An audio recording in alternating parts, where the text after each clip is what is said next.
पिछले सीजन में हमें पता चला था कि इस दुनिया में कुछ पोर्टल्स यानी गेट्स खुलते हैं जिनके अंदर डंजन होते हैं। इन डंजन्स में कुछ जादुई मॉन्स्टर्स रहते हैं जिन्हें मारने वाले इंसानों को हंटर्स कहा जाता है। जिन्वू ई रैंक का हंटर था और इतना कमजोर था कि उसे दुनिया का सबसे कमजोर हंटर कहकर चिढ़ाया भी जाता था। वो ये काम पैसे कमाने के लिए कर रहा था ताकि अपनी मदर के हॉस्पिटल बिल्स और अपनी सिस्टर की स्कूल फीस भर सके। एक दिन एक डबल डंजन में ऑलमोस्ट मरने के बाद उसे एक सिस्टम मिलता है। ये सिस्टम किसी वीडियो गेम की तरह जिन्वू को मिशंस देता है जिन्हें पूरा करने पर जिन्वू अपनी पावर्स को लेवल अप कर सकता है। इस तरह जिन्वू काफी ज्यादा स्ट्रॉन्ग होता जाता है। उसे एक शैडो सोल्जर्स की आर्मी भी मिल जाती है जिन्हें वो जब चाहे बुला सकता है। ये मिशन पूरा करने से जिन्वू काफी थक गया था, लेकिन उसे अपनी सिस्टर जिना का कॉल आता है जो उसे याद दिलाती है कि आज उसे जिना के स्कूल में पेरेंट्स टीचर मीटिंग के लिए आना है। जिन्वू अब जल्दी से स्कूल पहुंच जाता है और उसे देख जिना हैरान हो जाती है क्योंकि वो पहले से काफी अलग लग रहा था। उसने नए कपड़े पहने थे और स्टाइलिश हेयर कट भी करवाया था। स्कूल की लड़कियां जिन्वू को देख उस पे लट्टू होने लगती हैं और इस बात पे जिना जिन्वू को चिढ़ाती भी है। मीटिंग के दौरान जिना की टीचर उसकी तारीफ करती है क्योंकि वो बहुत होशियार स्टूडेंट है। इसके बाद टीचर पूछती है कि अगर जिना को भी अवेकनिंग होती है तो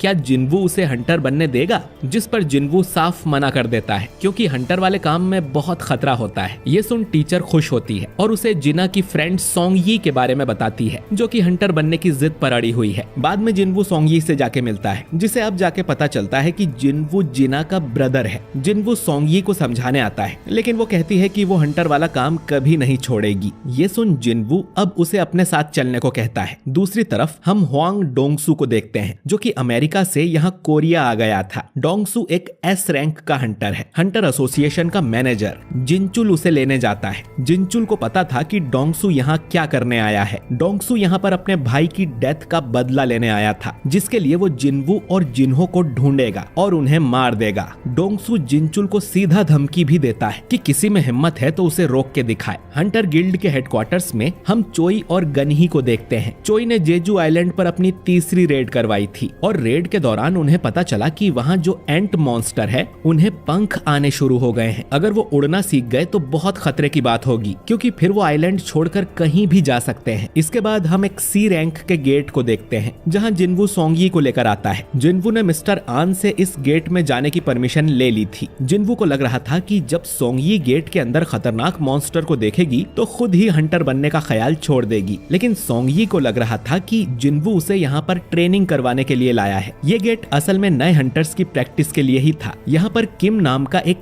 ए रैंक हंटर भी था जो कि एक टैंक है और इस टीम का लीडर है। वो जिन्वू और सोंगयी जैसे छोटी रैंक वालों को देखकर गुस्सा करता है और सोचता है कि मिशन में ये दोनों बोझ की तरह होंगे। खैर, इस पूरी टीम में टोटल 10 हंटर्स थे, एक ए रैंक का, 5 बी रैंक के, 2 सी रैंक के और जिन्वू और सोंगयी जो कि ई रैंक के हैं। जिन्वू सोचता है कि वो तो सोंगयी को इस डंजन में ले जाकर डराना चाहता था कि हंटर की लाइफ कितनी खतरे वाली होती है, पर इतनी अच्छी टीम देख उसे लगता है कि इन्हें कोई परेशानी नहीं होगी। अब ह्यून जिन्वू से आकर कहता है कि अंदर वो लड़ाई ना करे ताकि नए बच्चों को कुछ सीखने को मिले। ह्यून जानता है कि जिन्वू कितना ज्यादा स्ट्रॉन्ग है। इसके बाद ये टीम गेट के अंदर जाने लगती है। अंदर जाते ही जिन्वू को कुछ अजीब लगने लगता है और तभी ये गेट ट्रांसफॉर्म होकर रेड गेट बन जाता है। ये देख जिन्वू तुरंत ही सोंगयी को पकड़ता है और गेट से बाहर निकलने की कोशिश करता है, लेकिन ये गेट सील हो रहा था। जिन्वू चिल्लाकर आन से कहता है कि प्राइमरी स्ट्राइक टीम को तुरंत इन्फॉर्म करे, जिसके बाद ये रेड गेट सील हो जाता है। आन तुरंत ही गिल्ड मास्टर बीक यूनहो को कॉल करता है और उसे बताता है कि एक सी रैंक का गेट रेड गेट में ट्रांसफॉर्म हो गया है। जो सुन बीक तुरंत वहां आने के लिए निकल पड़ता है। इधर जिन्वू और बाकी टीम एक बर्फीली जगह पर पहुंच गई थी। सोंगयी पूछती है कि रेड गेट और नॉर्मल गेट में क्या फर्क होता है। जिन्वू बताता है कि रेड गेट ज्यादा खतरनाक होते हैं। एक बार उनमें एंटर करने के बाद ना कोई बाहर जा सकता है और ना कोई अंदर आ सकता है। ये लोग अब इस जगह से तब तक बाहर नहीं निकल सकते हैं जब तक ये यहाँ के बॉस को मार नहीं देते हैं और यहाँ के मॉन्स्टर्स भी ज्यादा खतरनाक होंगे। अचानक ही इनकी तरफ 2 एरो उड़कर आते हैं। एक एरो से एक आदमी तुरंत ही मर जाता है। दूसरा एरो सोंगयी को मारने के लिए था, लेकिन जिन्वू उसे अपने हाथ से ही पकड़ लेता है और सोंगयी को बचा लेता है। ये चीज पार्क हीजिन नोटिस करती है कि जिन्वू की स्पीड कितनी तेज है। इसके बाद ये पेड़ों पर 2 आइस एल्फ्स को देखते हैं जिन्होंने ये एरोस चलाए थे। इन लोगों ने टीम के 2 सबसे कमजोर कमजोर लोगों को टारगेट किया था, यानी कि इन एल्फ्स के पास दिमाग है। जिन्वू ये देख बहुत गुस्सा होता है और अपने हाथ से उस एरो को तोड़ देता है। ये एल्फ्स इनका मजाक उड़ाते हैं और फिर जंगल में चले जाते हैं। सोंगी कांपते हुए जिन्वू से पूछती है कि वो क्रीचर्स क्या थे। जिन्वू बताता है कि उन्हें आइस एल्फ्स या आइस स्लेयर्स भी कहा जाता है और वो बहुत बुरे होते हैं। किम अब बोलता है कि बाहरी दुनिया से हमें कोई सपोर्ट नहीं मिलने वाला है और यहाँ हमारा सामना बी रैंक या उससे ऊपर के मॉन्स्टर से होगा। तो अगर जिंदा रहना चाहते हो तो मेरा ऑर्डर मानो, क्योंकि उन सब में वो सबसे हाई रैंक का है। किम कहता है कि उन्हें 2 ग्रुप्स बनाने चाहिए। उसका ग्रुप गेट खोलने का कोई रास्ता ढूंढेगा और बॉस को जाके मारेगा। वो सभी स्ट्रॉन्ग हंटर्स को अपनी टीम में ले लेता है और जो लोग कमजोर थे उन्हें मना कर देता है। उसे बस हाई रैंक वालों से मतलब था। बाहर का 1 घंटा यहाँ के 1 दिन के बराबर होता है, तो हो सकता है कि इन्हें कई दिनों तक यहाँ रहना पड़े। तो कमजोरों को अपने साथ रखने से इनका टाइम ही वेस्ट होगा, तो ये लोग अपना देख लें। अब बी रैंक वाली हीजिन कहती है कि वो कमजोर टीम को ज्वाइन करना चाहती है। किम इसके लिए मान जाता है और मन में सोचता है कि ये कितनी बड़ी बेवकूफ है। हीजिन अब जिन्वू के पास जाकर कहती है कि उन एरोस को किसी ने आते हुए भी नहीं देखा था सिवाय जिन्वू के, तो तुम ई रैंक के तो नहीं हो, है ना?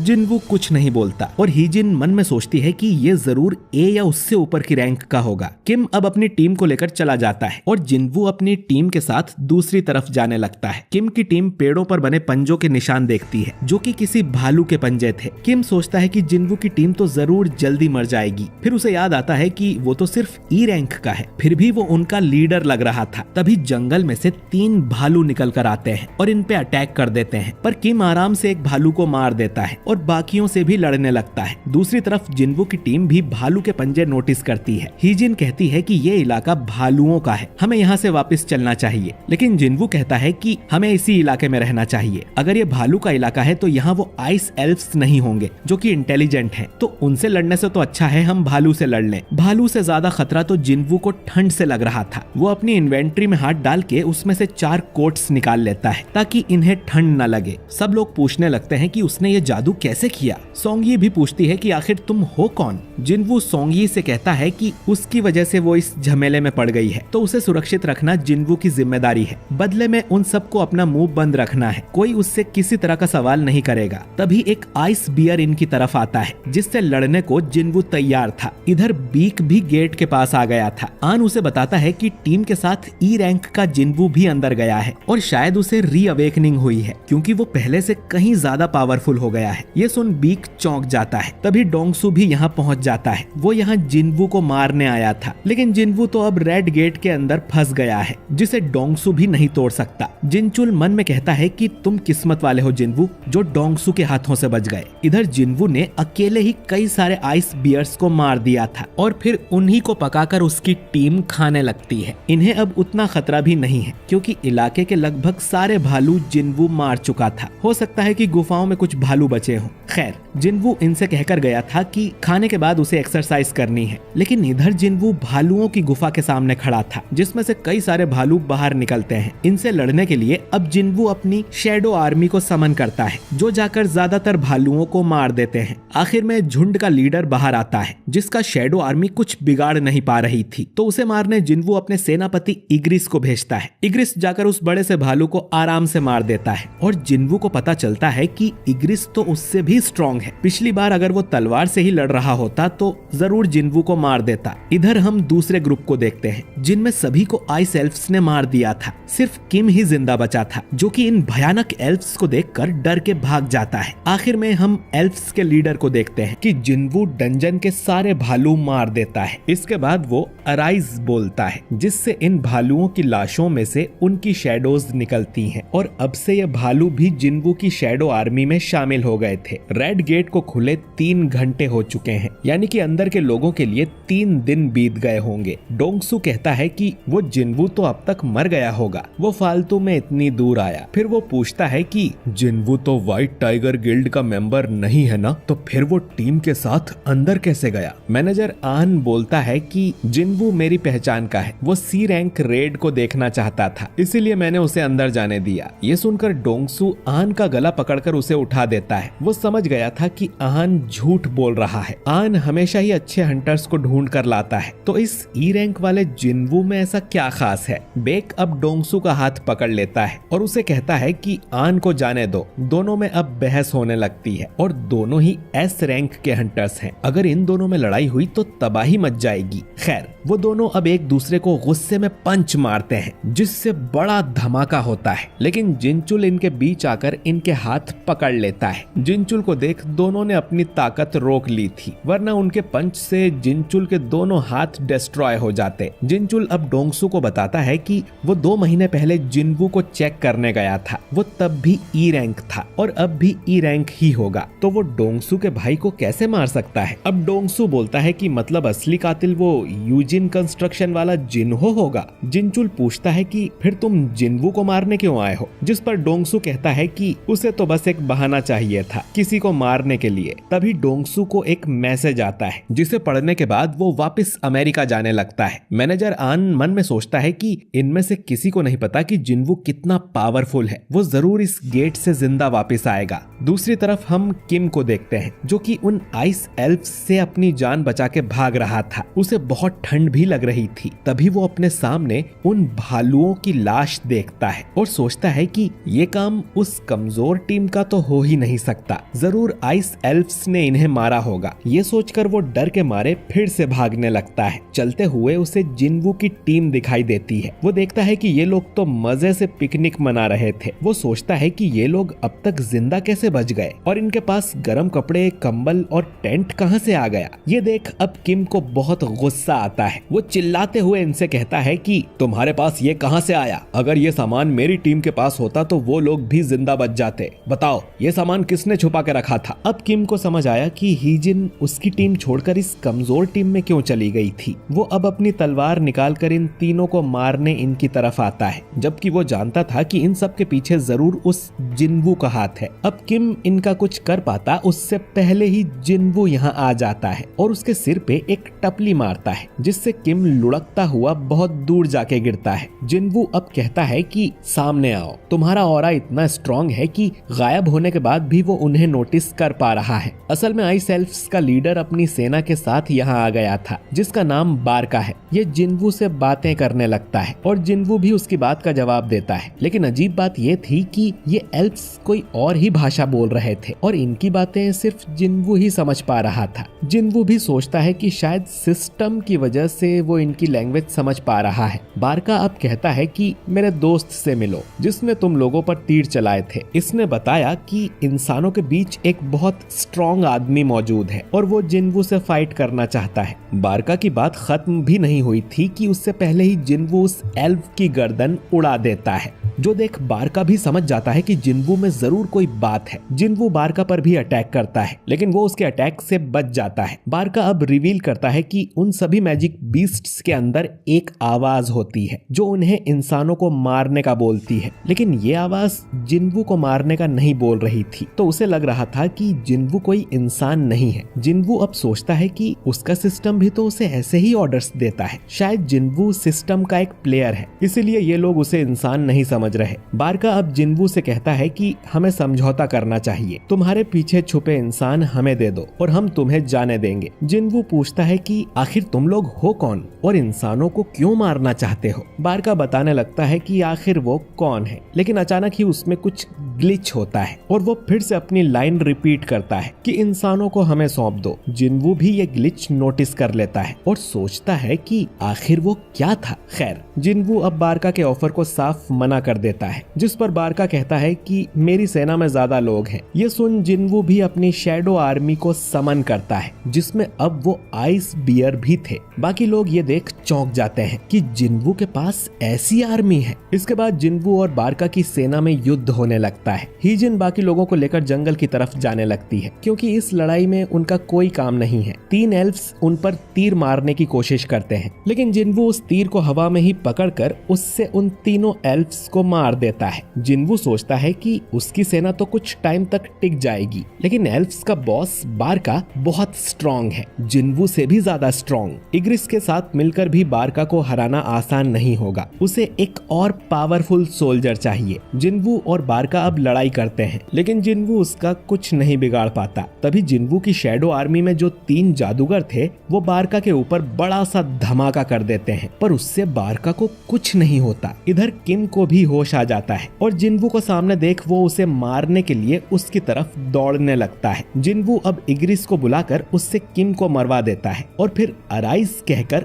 किम की लाश में से उसकी शैडो बाहर निकाल लेता है, जो कि बहुत खतरनाक लग रहा था। और ये भी अब जिन्वू की सेना का सिपाही बन गया है। जिन्वू कहता है कि अब से तुम्हारा नाम आयरन होगा। बारका अब आयरन पर हमला करता है और देखता है कि आयरन दिमाग से पैदल है, लेकिन उसमें ताकत बहुत है। इधर सोंगयी हीजिन से पूछती है कि क्या सारे डंजन्स में इसी तरह युद्ध होते हैं? हीजिन कहती है कि बिल्कुल नहीं, वो तो पहली बार ऐसी लड़ाई देख रही है। खैर, इधर जिन्वू, आयरन और इग्रिस तीनों मिलकर बारका से लड़ने लगते हैं। बारका तीनों को ही अच्छी फाइट दे रहा था। जिन्वू उसके अंदर एक चाकू घुसा देता है, लेकिन बारका को ज्यादा चोट नहीं आती और वो कहता है कि मुझे हल्के में समझना बंद करो। जिन्वू कहता है कि तुम सच में काफी स्ट्रॉन्ग हो, लेकिन तुम्हारी सेना कहाँ गई? बारका देखता है कि उसकी पूरी सेना को जिन्वू की शैडो आर्मी ने मार दिया था। बारका अब गुस्से में जिन्वू की तरफ आता है। जिन्वू अपना डैगर उसकी तरफ फेंकता है और फिर अपनी टेलीकिनेसिस की पावर से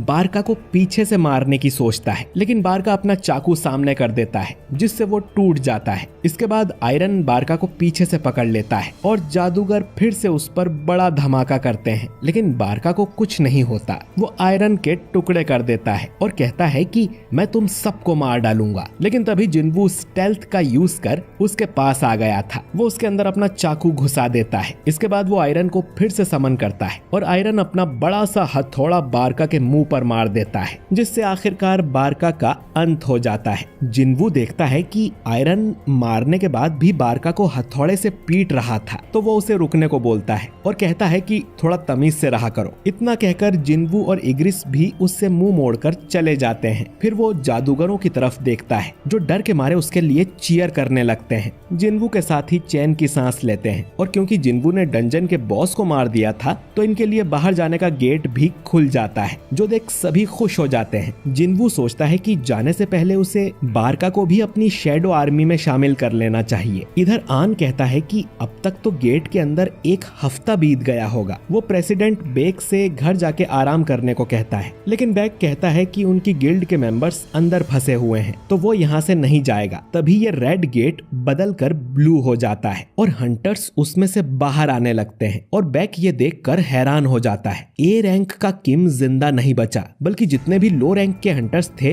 वो ही जिंदा बच के आए हैं। जिन्वू को देख आन खुश हो जाता है। उसने तो बोला था कि जिन्वू को कुछ नहीं होगा। इसके बाद वो गेट बंद हो जाता है। जिन्वू अब सोंगयी से कहता है कि चलो तुम्हें घर छोड़ देता हूँ। बेक जिन्वू को रोकते हुए कहता है कि मुझे तुमसे कुछ सवाल पूछने हैं, लेकिन जिन्वू कहता है कि उसका मूड नहीं है, वो थक गया है। ये सुन बेक गुस्सा हो जाता है कि ये लड़का उसका ऑर्डर कैसे नहीं मान रहा। वो उसके कंधे पर हाथ रखकर कहता है कि उसकी गिल्ड के 6 मेंबर्स मर चुके हैं, तो वो जानना चाहता है कि अंदर ऐसा क्या हुआ। जिन्वू अब कहता है कि आपके बाकी मेंबर्स की जान मैंने ही बचाई है, तो आपको मुझे शुक्रिया कहना चाहिए। ये सुन बेक अब जिन्वू को छोड़ देता है और उससे माफी मांगता है। जिन्वू सोंगयी को लेकर यहाँ से निकल जाता है। हीजिन बेक को बताती है कि डंजन के बॉस को हराने के बाद से ही उसका मूड कुछ ठीक नहीं है। आन कहता है कि वो थक गया होगा, इसका मतलब ये नहीं कि वो बुरा आदमी है। बेक समझ गया था कि जिन्वू में कुछ तो बात है और वो आन को काम पे लगा देता है कि कुछ भी करके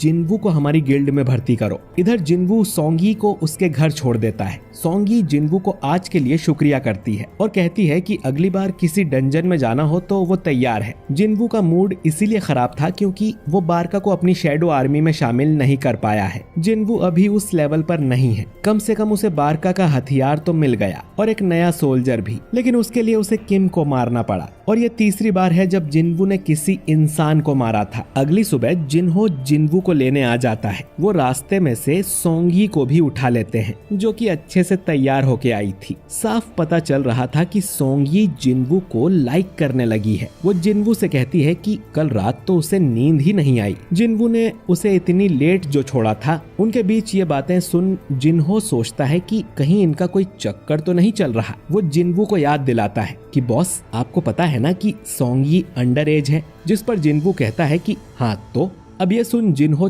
चुपचाप गाड़ी चलाने लगता है। दोस्तों, जैसा हम जानते हैं कि जिन्हो खुद ही गिल्ड खोलना चाहता है, लेकिन उसके लिए पहले उसे 19 डंजन रेड कंप्लीट करनी होगी, जिसमें जिन्वू उसकी मदद कर रहा है। खैर, हम जिन्वू और जिन्हो को एक डंजन के अंदर देखते हैं, जहां जिन्वू अपनी शैडो आर्मी से ही इस डंजन के सारे मॉन्स्टर्स मरवा देता है। जिन्हो ने पहली बार ये शैडो आर्मी देखी थी और वो जिन्वू से पूछता है कि ये क्या है। जिन्वू कहता है कि बता पाना थोड़ा मुश्किल है, ऐसा समझ लो कि ये मेरी स्किल का एक हिस्सा है। इसके बाद जिन्वू शैडो आर्मी को माना स्टोन कलेक्ट करने के काम पर भी लगा देता है, जो देख जिन्हो निराश हो जाता है, क्योंकि एक यही काम तो उसके पास बचा था और अब वो भी उसे करने को नहीं मिल रहा। खैर, इनकी डील के मुताबिक इन्होंने पूरी 19 डंजन रेड कंप्लीट कर ली थी और सेलिब्रेट करने ये एक रेस्टोरेंट में जाते हैं। अब जिन्हो को बस रिटन एग्जाम में पास होना है और फिर उसे गिल्ड मास्टर का लाइसेंस मिल जाएगा। वो जिन्वू से पूछता है कि अब वो क्या करेगा। जिन्वू कहता है कि कुछ दिनों के लिए उसे बाहर जाना है। जिन्हो को अब थोड़ी चढ़ गई थी। वो बोलता है कि उसका एक बड़ा भाई है, लेकिन उनकी आपस में बिल्कुल नहीं बनती। वहीं दूसरी तरफ जिन्वू ने न सिर्फ उसकी जान बचाई बल्कि उसकी मदद भी की, तो वो सोचता है कि काश जिन्वू उसका बड़ा भाई होता। ये सुन अब जिन्वू बोलता है कि ठीक है, आज से तुम मेरे छोटे भाई हुए, जो सुन जिन्हो बहुत खुश होता है। दूसरी तरफ अमेरिका में हम एक डंजन को देखते हैं, जिसमें एक हंटर अपनी जान बचा के भाग रहा था, क्योंकि इस डंजन में उन्हें कोई मॉन्स्टर नहीं बल्कि एक हट्टा कट्टा इंसान मिला था। ये आदमी बोलता है कि डरो मत, मैं इंसान हूँ, मुझे घर जाना है। इसके बाद इस आदमी को जेल में बंद कर दिया जाता है, क्योंकि इन्हें शक था कि ये कोई मॉन्स्टर है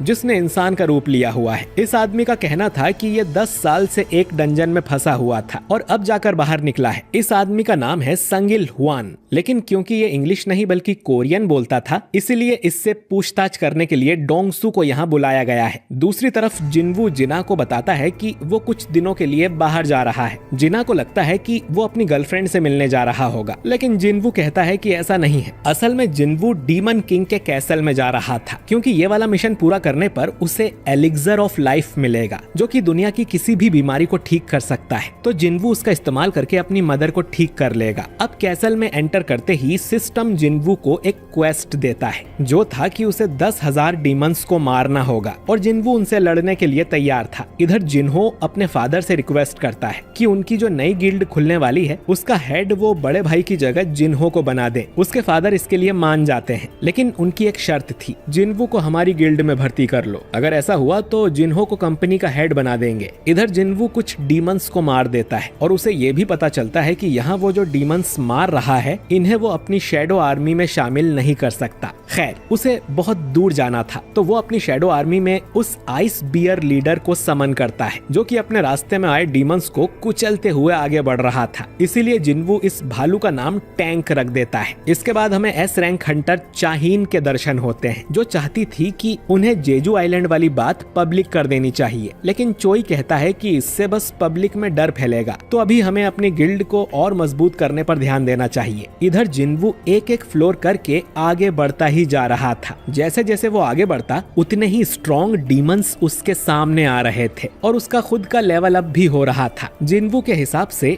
इस कैसल में पूरे 100 लेवल्स यानी फ्लोर्स होंगे और टॉप फ्लोर तक पहुंचने में उसे हफ्ते से भी ज्यादा टाइम लग सकता है। जिन्वू अपने साथ जो खाना लाया था वो खत्म हो रहा था और ज्यादा दिन वो यहाँ रुका तो जिना को चिंता होने लगेगी। 50वें फ्लोर पर जिन्वू के सामने एक डीमन बॉस आता है जिसका नाम वल्कन है। जिन्वू अपनी शैडो आर्मी समन करता है जो कि वल्कन की सेना से लड़ेंगे और वल्कन को खुद जिन्वू मारेगा। दोनों सेना में युद्ध होने लगता है। अब वल्कन देखने में तो बहुत बड़ा और मोटा था, लेकिन उसकी स्पीड बहुत ही ज्यादा तेज थी। पलक झपकते ही वो जिन्वू पर हमला कर रहा था। जिन्वू उससे लड़ने लगता है और इनके बीच कमाल की फाइट होती है। जिन्वू को उस पर अटैक करने का मौका ही नहीं मिल रहा था। जिन्वू अब एक बिल्डिंग पर चढ़कर वल्कन का ध्यान भटकाता है और फिर चाकू से उसे मार देता है। दूसरी तरफ डोंगसू इलहुआन से पूछताछ करने अमेरिका आ गया था। इलहुआन उससे पूछता है कि पिछले 10 सालों में इंसानों को गेट्स और मैजिक बीस्ट्स के बारे में कितना पता चला है, और ये सब तो कुछ भी नहीं है। असली तबाही तो अब आने वाली है और मेरा काम उसी तबाही को रोकने का है। डोंगसू को यह भी पता चलता है कि इस आदमी की एक वाइफ और 2 बच्चे भी हैं और इसके बेटे का नाम था सांग जिनवू।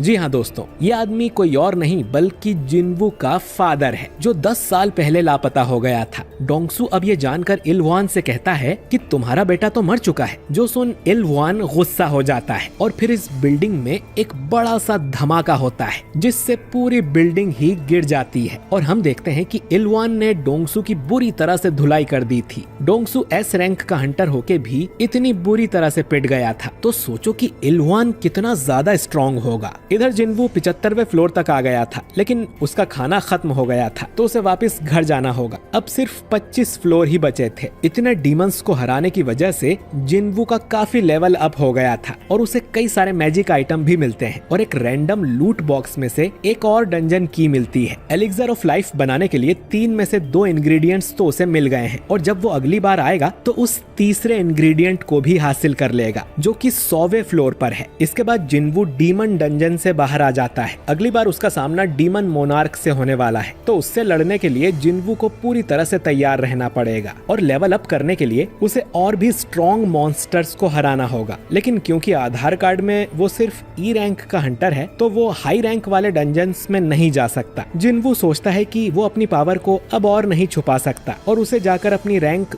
दोबारा चेक करवानी चाहिए जिससे उसकी रैंक बढ़ जाए और वो हाई रैंक वाली रेड्स में जा सके। अगले दिन हंटर एसोसिएशन में हम ह्यून को देखते हैं जो कि यहाँ से अच्छे हंटर्स को अपनी कंपनी में भर्ती करने आया था। जैसे अच्छे नंबर वालों को कॉलेज में ही प्लेसमेंट मिल जाती है, ठीक वैसे ही अच्छी रैंक वालों को गिल्ड वाले यहीं से भर्ती कर लेते हैं। तभी उसकी नजर जिन्वू पर जाती है और वो तुरंत बेक को कॉल करके बताता है कि जिन्वू यहाँ अपनी रैंक रीचेक करवाने आया है। जिन्वू अब एक कमरे में जाता है और अपनी मैजिक पावर मेजर करने के लिए एक मशीन पर हाथ रखता है, लेकिन वो मशीन बार बार एरर दिखा रही थी। अब एक सीनियर आके मशीन देखता है और बताता है कि जिन्वू की पावर इतनी ज्यादा है कि ये मशीन उसे मेजर ही नहीं कर पा रही है। इसका तो एक ही मतलब है कि जिन्वू एक एस रैंक है। उनके देश में अब तक सिर्फ 9 ही एस रैंक हंटर्स थे और जिन्वू अब 10वां एस रैंक बन चुका है। लॉबी में सब लोग ये जानकर हैरान हो जाते हैं कि जिन्वू की पावर मशीन नाप ही नहीं पाई और वो सीनियर जिन्वू से कहता है कि हमारी मशीन आपको मेजर ही नहीं कर पाई है, आप 3 दिन बाद फिर से आना, आपका एस रैंक वाला आधार कार्ड अपडेट कर दिया जाएगा। तभी हंटर्स गिल्ड का हेड चोई यहाँ आ जाता है जो फायर मैजिक का मास्टर है और एक एस रैंक हंटर है। ये जिन्वू का ऑरा देखते ही समझ जाता है कि वो कितना स्ट्रॉन्ग है। वो जिन्वू को नमस्ते बोलता है और पूछता है कि उसने कौन सी गिल्ड में जाने का फैसला किया है, क्या हम बैठकर बात कर सकते हैं। लेकिन जिन्वू ये बोलकर यहाँ से निकल जाता है कि छुट्टा नहीं है भाई, आगे बढ़ो। जो देख चोई को यकीन नहीं होता क्योंकि इस दुनिया में एस रैंक हंटर्स सेलिब्रिटी से कम नहीं होते और जिन्वू ने तो चोई को पूछा भी नहीं। तभी बेक भी भागते हुए यहाँ आता है और उसे देख चोई समझ जाता है कि ये भी जिन्वू को भर्ती करने आया है। जिन्वू अपनी मदर से मिलने हॉस्पिटल जाता है और प्रॉमिस करता है कि वो जल्द ही उन्हें ठीक कर देगा। बाहर निकलते ही उसे जिनचुल मिलता है जो बताता है कि हंटर एसोसिएशन के चेयरमैन गोगन ही उससे मिलना चाहते हैं। गन ही इस देश के पहले एस रैंक हंटर थे और 80 साल के होने के बाद भी वो जिन्वू जितने पावरफुल हैं। गन ही जिन्वू को एस रैंक मिलने पर बधाई देते हैं और जिन्वू को सीधा हंटर एसोसिएशन में जॉब ऑफर करते हैं। दोस्तों, जो 5 प्राइवेट गिल्ड्स हैं वो हंटर एसोसिएशन के अंडर ही आते हैं। मानो कि गिल्ड प्राइवेट कॉलेज है और एसोसिएशन सरकारी यूनिवर्सिटी। जिन्वू को सीधा सरकारी नौकरी मिली थी जिससे उसकी लाइफ सेट हो जाएगी और तगड़ा दहेज भी मिलेगा। लेकिन सरकारी नौकरी में ज्यादा काम करना होता नहीं है। जिन्वू तो लेवल अप करने के लिए हाई रैंक डंजन्स में जाना और मॉन्स्टर्स को मारना चाहता है, इसीलिए वो गन ही के ऑफर को मना कर देता है और गन ही उसके फैसले की इज्जत करते हुए उसे जाने देता है। इधर डोंगसू हॉस्पिटल में पड़ा हुआ था। उसका चीफ आकर पूछता है कि वो इलहुआन कोई मैजिक बीस्ट था क्या,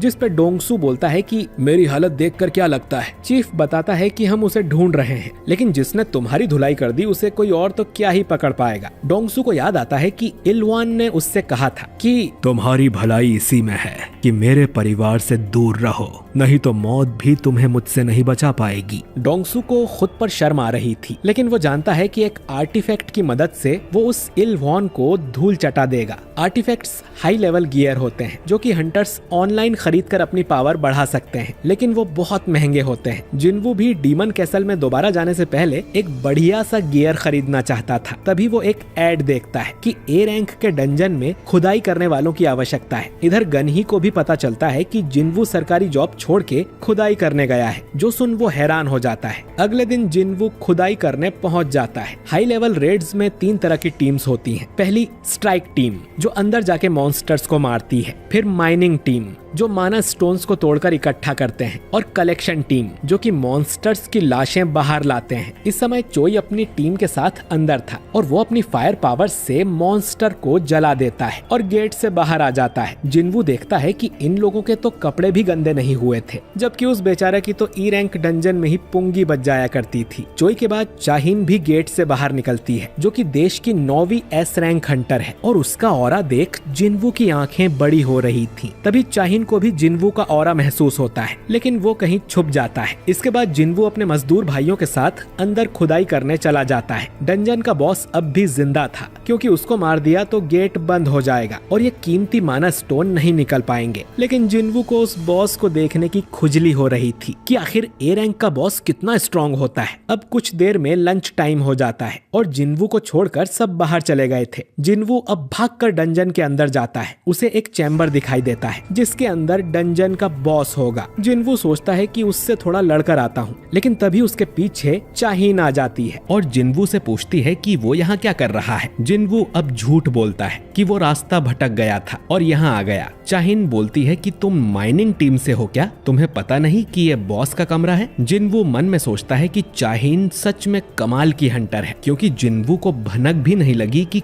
कब वो उसके पीछे आ गई। जिनवू ने अपने हथियार को गायब कर दिया था और चाहिन सोचती है कि उसे वहम हुआ था क्या? इसके हाथ में तो अभी एक हथियार था। चाहिन जिनवू को यहाँ से बाहर निकलने को बोलती है, क्योंकि अगर उसने बॉस को भड़का दिया तो पूरी माइनिंग टीम पर खतरा आ जाएगा। जिनवू यहाँ से जाने लगता है। अब जैसे ही वो चाहिन के पास से गुजरता है तो चाहिन को कुछ महसूस होता है और वो जिनवू को रोक कर उसका शरीर सूंघने लगती है और बोलती है कि तुम में से तो बदबू नहीं आ रही, तुम सच में हंटर ही हो ना? इसके बाद वो आईडी कार्ड पर जिनवू का नाम और रैंक देखती है और कहती है कि तुम जा सकते हो। दोस्तों, असल में चाहिन की नोज बहुत सेंसिटिव है और उसे हंटर्स और मॉन्स्टर्स में से बहुत ज्यादा बदबू आती है, इसीलिए वो हमेशा अपनी नाक पर रुमाल रखती है। लेकिन जिनवू पहला ऐसा हंटर था जिसमें से उसे बदबू नहीं आ रही थी, बल्कि खुशबू आ रही थी। जिनवू अब माइनिंग टीम के पास चला जाता है, जो कहते हैं कि तुमने चाहिन से बात की, तुम तो बड़े किस्मत वाले हो। वो लंच टाइम में डंजन में आती रहती है बॉस पर नजर रखने के लिए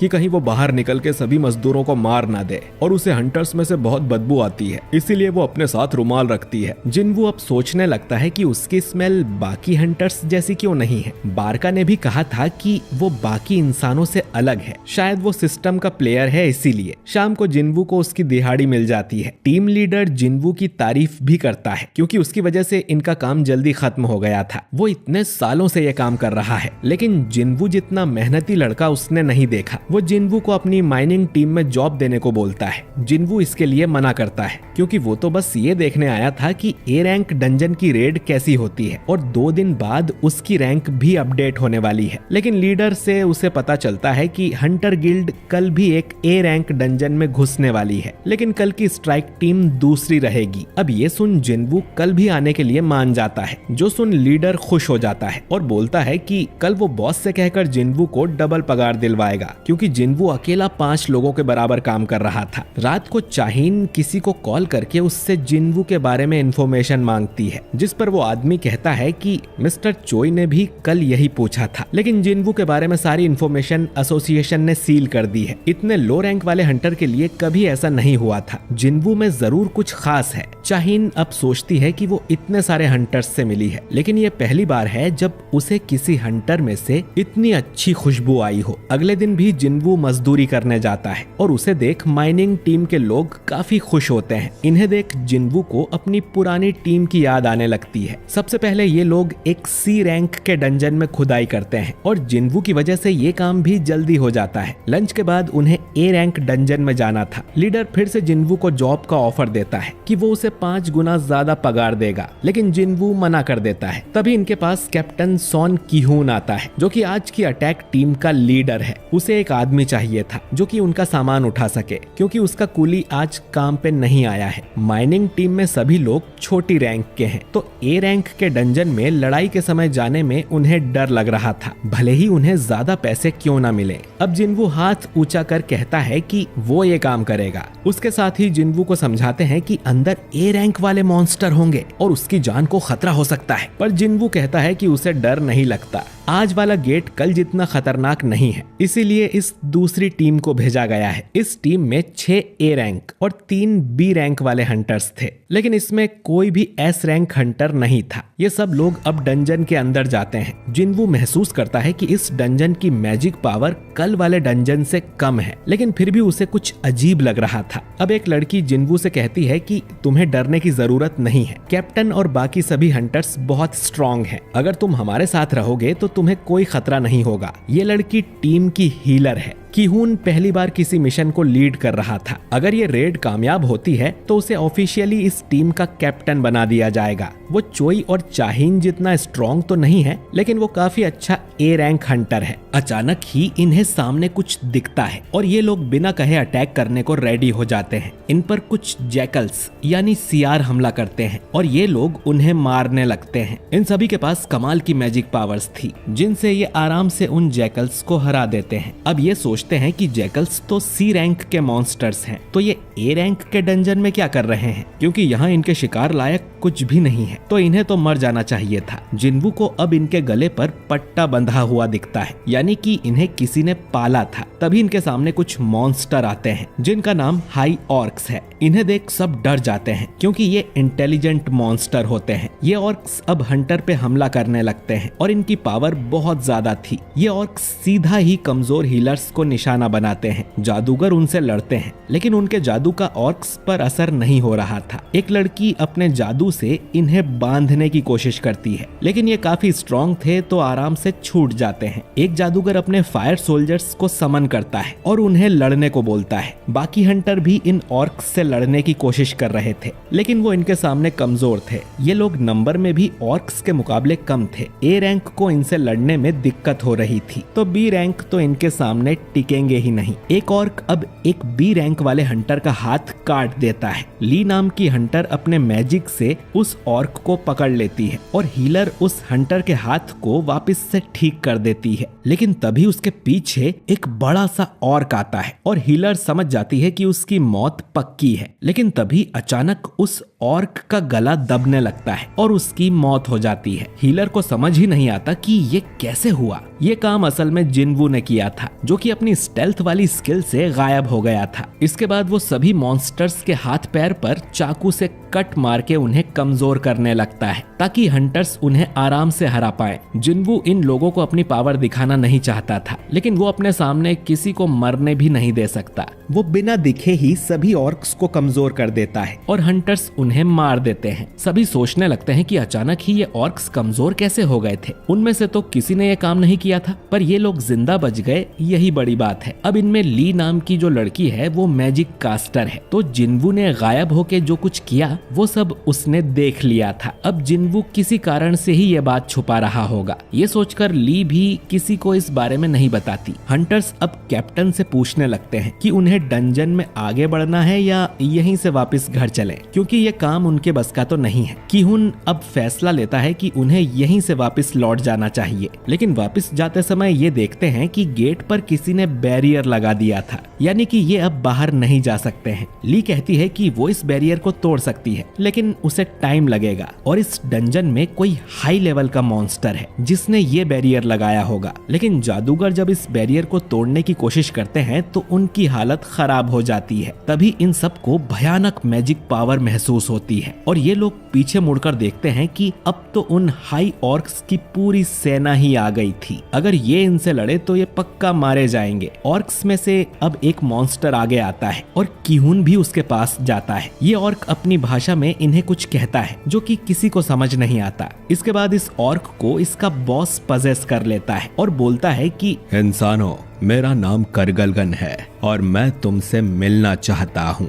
ये बैरियर इसी ने लगाया था क्योंकि ये इस ट्राइब का महान जादूगर है और इस डंजन में उससे ज्यादा स्ट्रॉन्ग और कोई नहीं है। तो इनके पास दो रास्ते हैं, या तो अभी करगलगन की सेना के हाथों मारे जाएं या तो उससे मिलने उसके महल में जाएं। कीहून कहता है कि वो उससे मिलना चाहते हैं। कीहून अब जिन्वू से कहता है कि हम जैसे ही बॉस को देखेंगे उस पर अटैक कर देंगे। उसका ध्यान भटकाने से ये बैरियर हट जाना चाहिए, तब तुम यहाँ से बाहर चले जाना और एस रैंक वाली टीम को जाके सब बता देना। जिन्वू कहता है कि इसमें तो तुम सब मारे जाओगे, जिस पर कीहून बोलता है कि उनका मिशन यहाँ के बॉस को मार के गेट बंद करने का है, यहाँ से जिंदा जाने का नहीं। हीलर अब जिन्वू को अपनी एक डायरी देती है और कहती है कि ये मेरी फैमिली तक पहुँचा देना, हमें अपना मिशन पूरा करना ही होगा, लेकिन तुम यहाँ से जिंदा जा सकते हो। जिन्वू सोचता है कि ऐसी ही सिचुएशन डबल डंजन में हुई थी, लेकिन वहाँ उसके साथ ही जिन्वू को बलि का बकरा बना के भाग गए थे। पर यहाँ सब उल्टा है, ये लोग खुद मरने जा रहे हैं ताकि जिन्वू यहाँ से भाग सके। जिन्वू उसकी डायरी रख लेता है। इधर बाहर हम चाहिन को देखते हैं जो कि जिन्वू से मिलने आई थी। उसे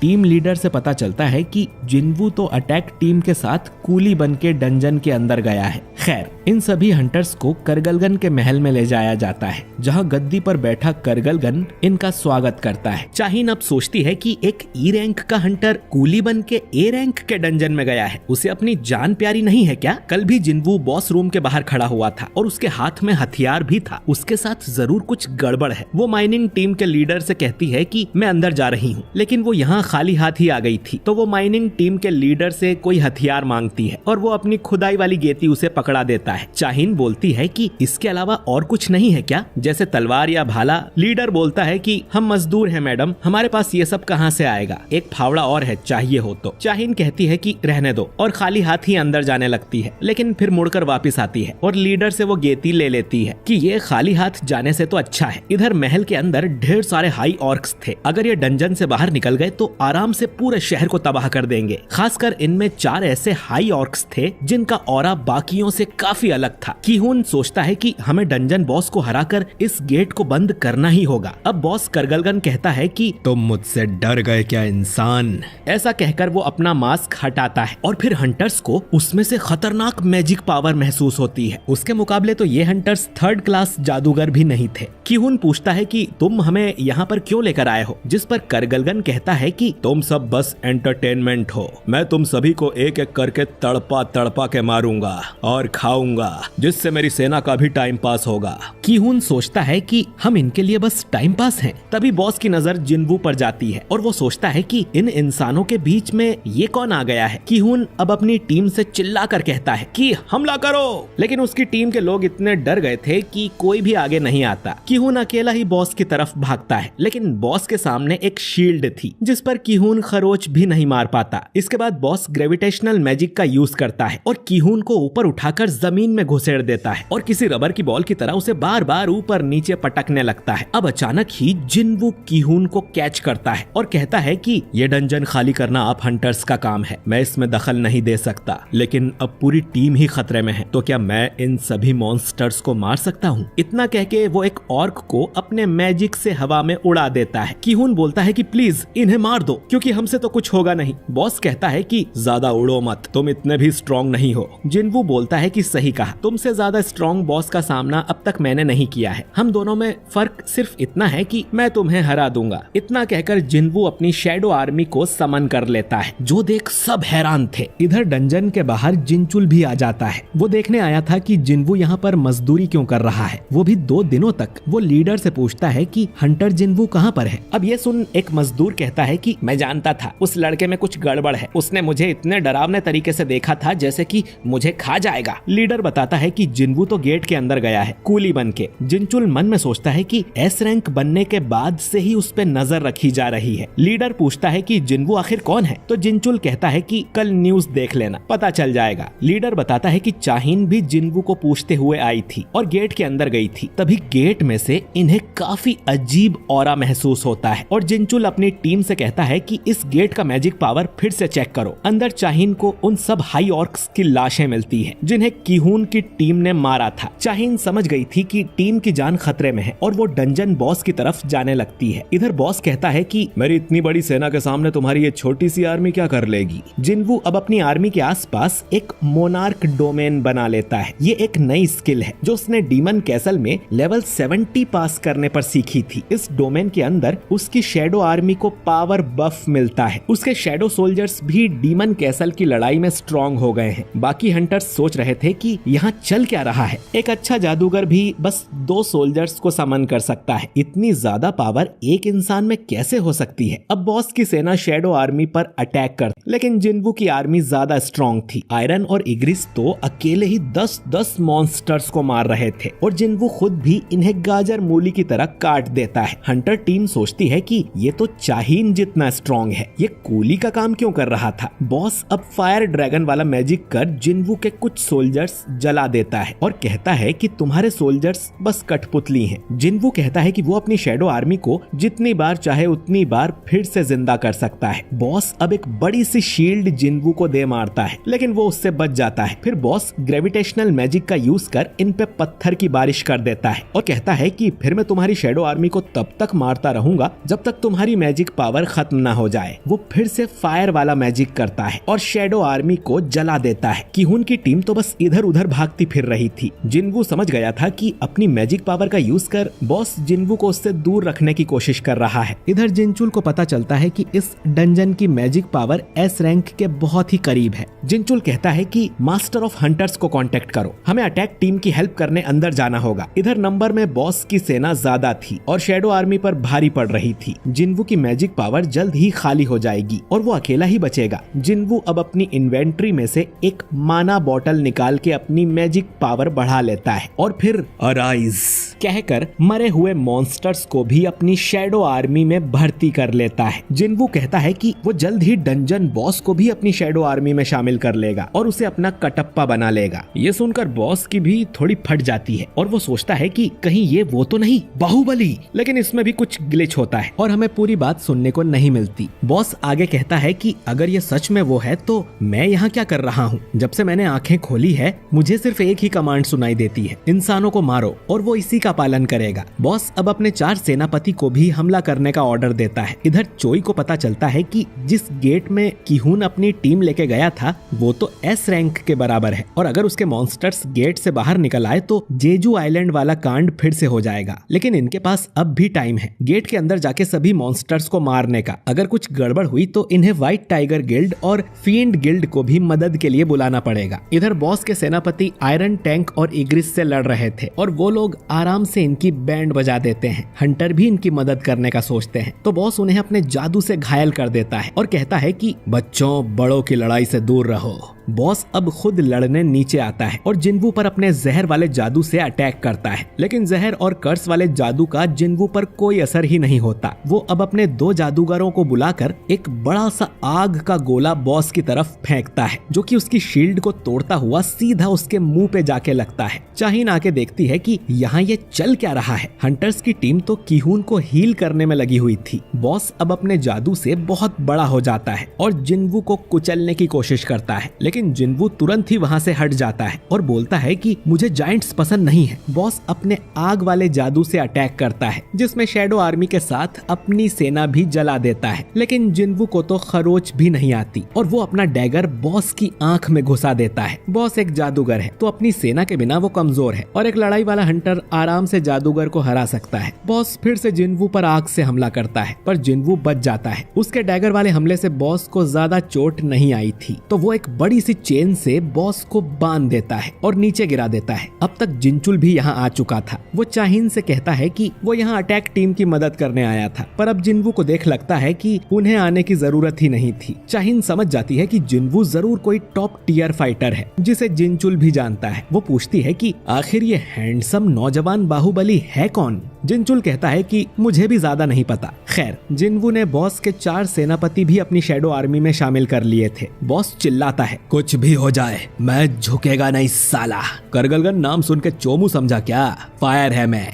लेकिन फिर बॉस अपने ही सेनापति के हाथों मारा जाता है। खैर, अब जिनवू करगलगन की बॉडी पे हाथ रख के कहता है कि अराइज, और उसकी शैडो को भी अपनी आर्मी में शामिल कर लेता है। शैडो बनने के बाद करगलगन काफी विनम्र हो गया था। अब सिस्टम इसका नाम रखने को बोलता है, तो जिनवू इसके लंबे दांतों को देख इसका नाम रखता है टस्क बाबा। और सिस्टम ने टस्क को इलाइट नाइट रैंक दी हुई थी, जो कि जिनवू ने पहले कभी नहीं देखी। ए रैंक के डंजन बॉस की शैडो तो कमाल की है, और ढेर सारे हाई ऑर्क्स भी अब उसकी शैडो आर्मी का हिस्सा बन गए हैं, जिससे जिनवू और भी ज्यादा स्ट्रॉन्ग हो गया है। जिनचुल और बाकी लोग अब जिनवू के पास आते हैं, जिन्हें उसने नोटिस भी नहीं किया था। हंटर टीम उससे ढेर सारे सवाल करने लगती है, लेकिन जिनचुल कहता है कि जिनवू एसोसिएशन का टॉप सीक्रेट है, तो आज यहाँ जो कुछ भी हुआ हम इसके बारे में बाहर किसी को नहीं बताएंगे। जिनवू ने एस रैंक जितनी पावर दिखा के आप सबको बचाया है, तो उनसे बिना सवाल किए उन्हें यहाँ से जाने दो। किहुन कहता है कि तुम्हारी वजह से आज हम सब जिंदा हैं, और सभी उसका शुक्रिया करते हैं। जिनवू अब उस हीलर को उसकी डायरी वापस लौटा देता है, और फिर जिनचुल जिनवू को यहाँ से बाहर ले जाने लगता है। चाहिन से जादूगर पूछती है कि आप ये कुदाली लेके क्यों घूम रही हो, जिस पर चाहिन शर्मा जाती है कि अब उस बाहुबली को लगेगा कि मैं पागल हूँ। जादूगर पूछती है कि कौन बाहुबली, तो चाहिन बोलती है कि कुछ नहीं।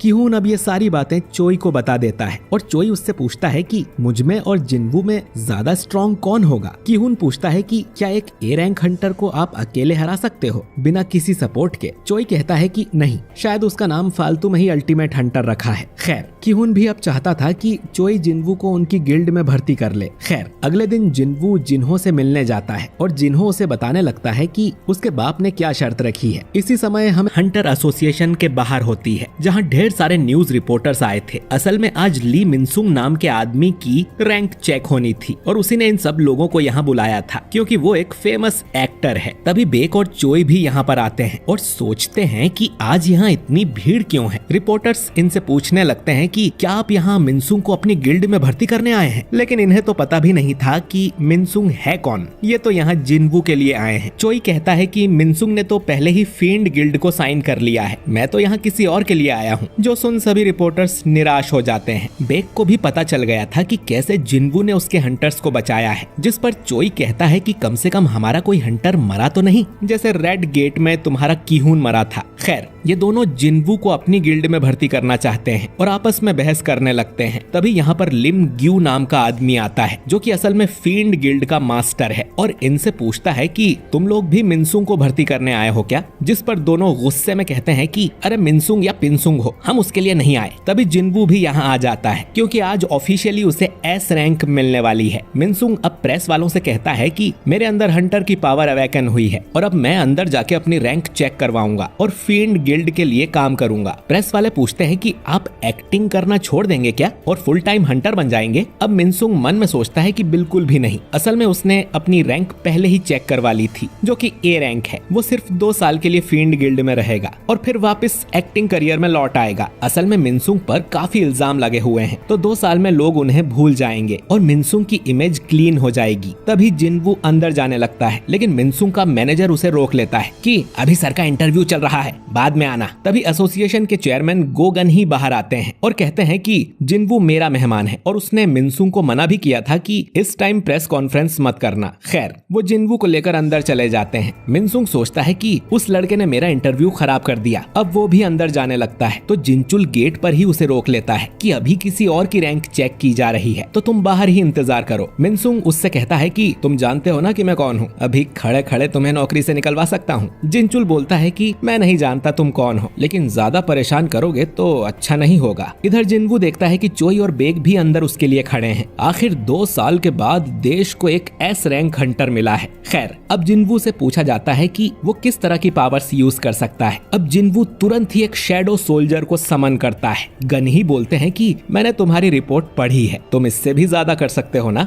जिनवू मन में सोचता है कि लोगों ने उसकी पावर देख ली है, तो अब छुपाने से कुछ नहीं होगा। जिनवू अब ढेर सारे शैडो सोल्जर्स को समन करता है और कहता है कि मैं ऐसे 100 और सोल्जर्स बुला सकता हूँ। बेक और चोई महसूस कर लेते हैं कि जिनवू की मैजिक पावर तो बहुत ज्यादा है और वो बेक से भी ज्यादा स्ट्रॉन्ग है। उन्हें कमरे के बाहर ही जिनवू का ऑरा महसूस हो रहा था। री-एवोल्यूशन प्रोसेस कंप्लीट होने के बाद जिनवू को उसका एस रैंक वाला हंटर लाइसेंस मिल जाता है। जिनवू सोचता है कि अब वो जल्दी से डीमन कैसल वाले मिशन को पूरा कर लेगा। चेयरमैन जिनवू को एस रैंक मिलने पर बधाई देते हैं और जिनवू यहाँ से जाने लगता है। बाहर उसे चोई और बेक भी मिलते हैं जो कि उससे बात करना चाह रहे थे, लेकिन जिनवू फिर से इन्हें इग्नोर करके आगे निकल जाता है और कहता है कि पहले मुझे कोई और जरूरी काम निपटाना है। अब जैसे ही जिनवू गेट खोलता है तो प्रेस वाले धड़ाधड़ उसकी फोटो खींचने लगते हैं। इधर सोंगयी जिन्हा को बताती है कि तुम्हारा भाई तो न्यूज में आ रहा है कि वो देश का 10वां एस रैंक हंटर है। उसके मजदूर भाइयों को भी पता चलता है कि वो एस रैंक का हंटर है। जुनही भी न्यूज देखकर खुश होती है और जिनवू के पुराने साथी और चाहीन को भी ये खबर मिल जाती है। ये एक बहुत बड़ी बात थी क्योंकि पिछले 2 साल से कोई भी नया एस रैंक हंटर नहीं बना था। सब लोग मिनसुंग को छोड़कर जिनवू का इंटरव्यू लेने लगते हैं। इधर जिन्हो अपने फादर को बताता है कि जिनवू ने उनकी गिल्ड ज्वाइन करने से मना कर दिया है। जिनवू ने कहा था कि एक मिशन है जो उसे अकेले ही पूरा करना है, जिसके लिए वो लड़ता रहेगा और स्ट्रॉन्ग होता जाएगा। तो अभी वो कोई गिल्ड ज्वाइन नहीं करना चाहता, बल्कि वो चाहता था कि जिन्हो उसकी टीम ज्वाइन कर ले। इस बात पर जिन्हो को अपने फादर से डांट पड़ती है कि पहले तो तुम इस गिल्ड के मास्टर बनना चाहते थे और अब उस जिनवू के लिए सब कुछ छोड़कर जाना चाहते हो। जिन्हो कहता है कि जो भी हो वो जिनवू के साथ रहेगा। इधर प्रेस वाले जिनवू से बात करना चाहते थे। बेक कहता है कि इनसे बात करोगे तो थक जाओगे, हम तुम्हें घर छोड़ देते हैं। जिनवू कहता है कि उसकी जरूरत नहीं है और अचानक ही सबके सामने से गायब होकर यहाँ से चला जाता है। चोई बोलता है कि ये सिर्फ पावरफुल नहीं बल्कि जादूगर भी है। वहीं जिनवू की स्पीड देख बेक के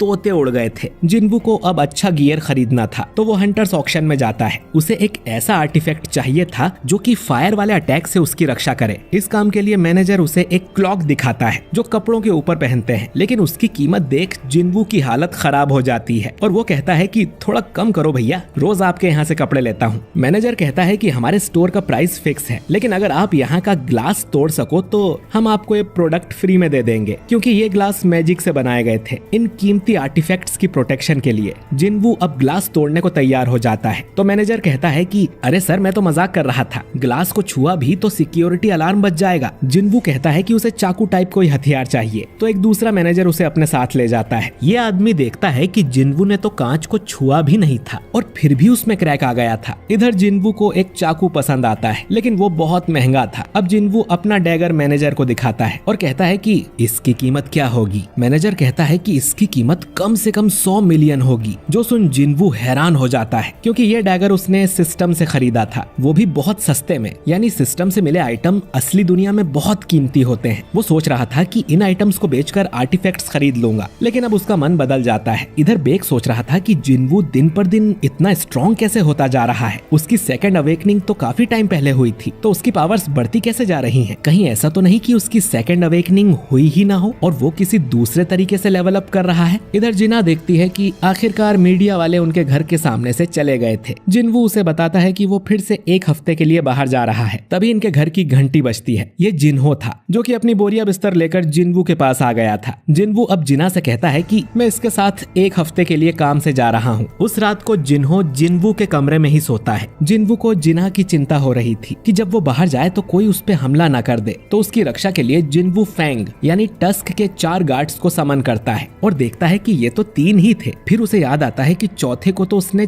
छत से चिपका दिया था, तो उसकी शैडो एक्सट्रैक्ट करना तो वो भूल ही गया। खैर, इन 3 में से एक भी जिना को प्रोटेक्ट करने के लिए काफी होगा। वो अब शैडो बनके जिना के साथ ही रहेगा। इसके बाद जिनवू अपने मोहल्ले की सिक्योरिटी भी बढ़ा देता है। वो कुछ शैडो सोल्जर्स को समन करता है और उन्हें मोहल्ले की पेट्रोलिंग पर लगा देता है ताकि कोई भी बुरा इंसान इनके मोहल्ले के आसपास भी ना भटके। इस समय हम आसमान में एक एंट को उड़ते हुए देखते हैं जो कि शायद उसी जेजू आइलैंड से उड़ी होगी। खैर, अगले दिन जिनवू जिन्हो के साथ निकल जाता है। जिनवू कहता है कि वो कुछ दिनों के लिए ट्रेनिंग करने जा रहा है। इसके बाद जिनवू फिर से डीमन कैसल में एंटर करता है। वो अपने साथ 2 आइटम भी लाया था जिससे उसे हीट प्रोटेक्शन मिलेगी। तभी उसे एक क्वेस्ट मिलता है कि उसे डीमन मोनार्क बारन को मारना है। अब पिछली बार जिन्वू ने 75 फ्लोर पार कर लिए थे, वो अब सीधा 76वें फ्लोर पर जाता है। इधर जिन्हो के फादर और मदर बात कर रहे थे कि उन्हें लगा नहीं था कि जिन्हो ऐसे घर छोड़ के चला जाएगा। तभी जिन्हो के फादर को हार्ट अटैक आता है और वो बेहोश हो जाते हैं। इधर जिन्वू के सामने एक बहुत बड़ा डीमन आता है तो उसे मारने के लिए जिन्वू टस्क को समन करता है और उसे अपना स्पीयर ऑफ एवराइज भी दे देता है जिससे उसकी पावर बढ़ जाए। टस्क अब अपने आग वाले जादू से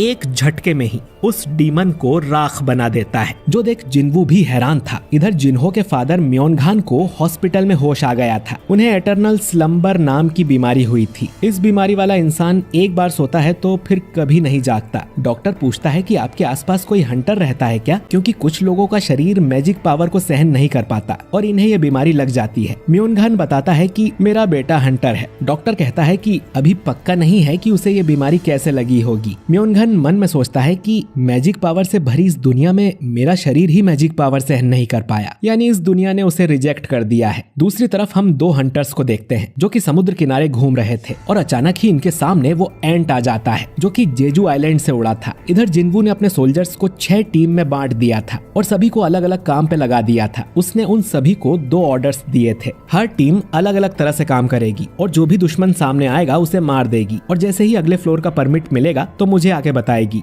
इस तरह से जिन्वू जल्दी जल्दी आगे बढ़ पाएगा। पिछले 2 दिन में वो 80वें फ्लोर पर आ गया है। तभी वो देखता है कि उसका माना लेवल कम हो रहा था, यानी कोई था जो उसके सोल्जर्स को मारता जा रहा था। ये हाई ऑर्क वाली टीम थी जो कि डीमन से पिट रही थी। इस डीमन ने पहले टीम ए पर अटैक किया, फिर टीम बी पर और अब ये टैंक वाली टीम पर अटैक कर उसे भी खत्म कर देता है। जिन्वू गायब होकर ये सब देख रहा था और ये डीमन नाइट जिन्वू पर भी अटैक कर देते हैं, लेकिन जिन्वू आराम से इन्हें मार देता है और आखिरी बचा नाइट तो जिन्वू को देखकर ही डरने लगता है। लेकिन तभी वो नाइट सरेंडर कर देता है और कहता है कि मुझे मत मारो। जिन्वू उसका हेलमेट निकालता है तो ये एक लड़की थी। जिन्वू बोलता है कि तुम लोगों ने मेरी सेना पर हमला किया और अब चाहती हो कि मैं तुम्हें जिंदा छोड़ दूं, और वैसे भी तुम्हारे साथी तो मर चुके हैं। ये डीमन लड़की जिसका नाम एसिल था कहती है कि इनकी ड्यूटी मुझे प्रोटेक्ट करने की थी, उसमें ये मर भी गए तो क्या हुआ। जिन्वू सोचता है कि ये लड़की तो बहुत सेल्फिश है, वो इसे जिंदा छोड़कर यहाँ से जाने लगता है। तो एसिल मौका देखकर उस पर पीछे से वार करने की कोशिश करती है, लेकिन टस्क अपने कवच वाले जादू से उसे बचा लेता है। एसिल फिर से माफी मांगती है और कहती है कि मुझे मत मारो, तुम जो कहोगे मैं वो करूंगी। जिन्वू पूछता है कि क्या वो उसे अगले फ्लोर का एंट्री परमिट दिला सकती है। एसिल कहती है कि वो परमिट उसकी फैमिली के पास है और वो जिन्वू को लाके दे देगी। बाकी उसे सभी फ्लोर्स के परमिट की लोकेशन पता है। अगर जिन्वू उसे और उसकी फैमिली को जिंदा छोड़ दे तो एसिल जिन्वू को वहाँ तक ले जा सकती है। अब जिन्वू डरावने तरीके से पूछता है कि क्या मैं तुम पर भरोसा कर सकता हूँ, और एसिल कहती है कि वो झूठ नहीं बोल रही। जिन्वू अब परमिट के बदले उसे जिंदा छोड़ने को मान जाता है और फिर पूछता है कि आखिर तुम लोग हो कौन। इधर हम उसी आइलैंड को देखते हैं जिस पर वो एंट मॉन्स्टर उड़कर आ गया था। उसने यहाँ पर तबाही मचा दी थी और कई सारे लोगों को मार दिया था। इधर जिन्वू एसिल से पूछता है कि क्या उसे भी अपने माइंड में इंसानों को मारने की आवाज सुनाई देती है। एसिल कहती है कि नहीं, लेकिन हमें दूसरी कमांड मिलती है, अपनी जगह को प्रोटेक्ट करो, यानी कि ये लोग डंजन वाले मॉन्स्टर से अलग हैं। जिन्वू पूछता है कि ये आवाज उसे कब से सुनाई दे रही है, जिस पे एसिल कहती है कि जब से वो यहाँ पर आए हैं तब से। ये सुन जिन्वू चौंक जाता है। एसिल कहती है कि इससे पहले वो डीमन रेल्म में थी। जिन्वू पूछता है कि तुम डीमन रेल्म में क्या कर रही थी। अब एसिल के साथ फिर से वही ग्लिच होने लगता है जो इससे पहले टस्क और बारका के साथ हुआ था, और वो एक रोबोट टाइप आवाज में बोलती है कि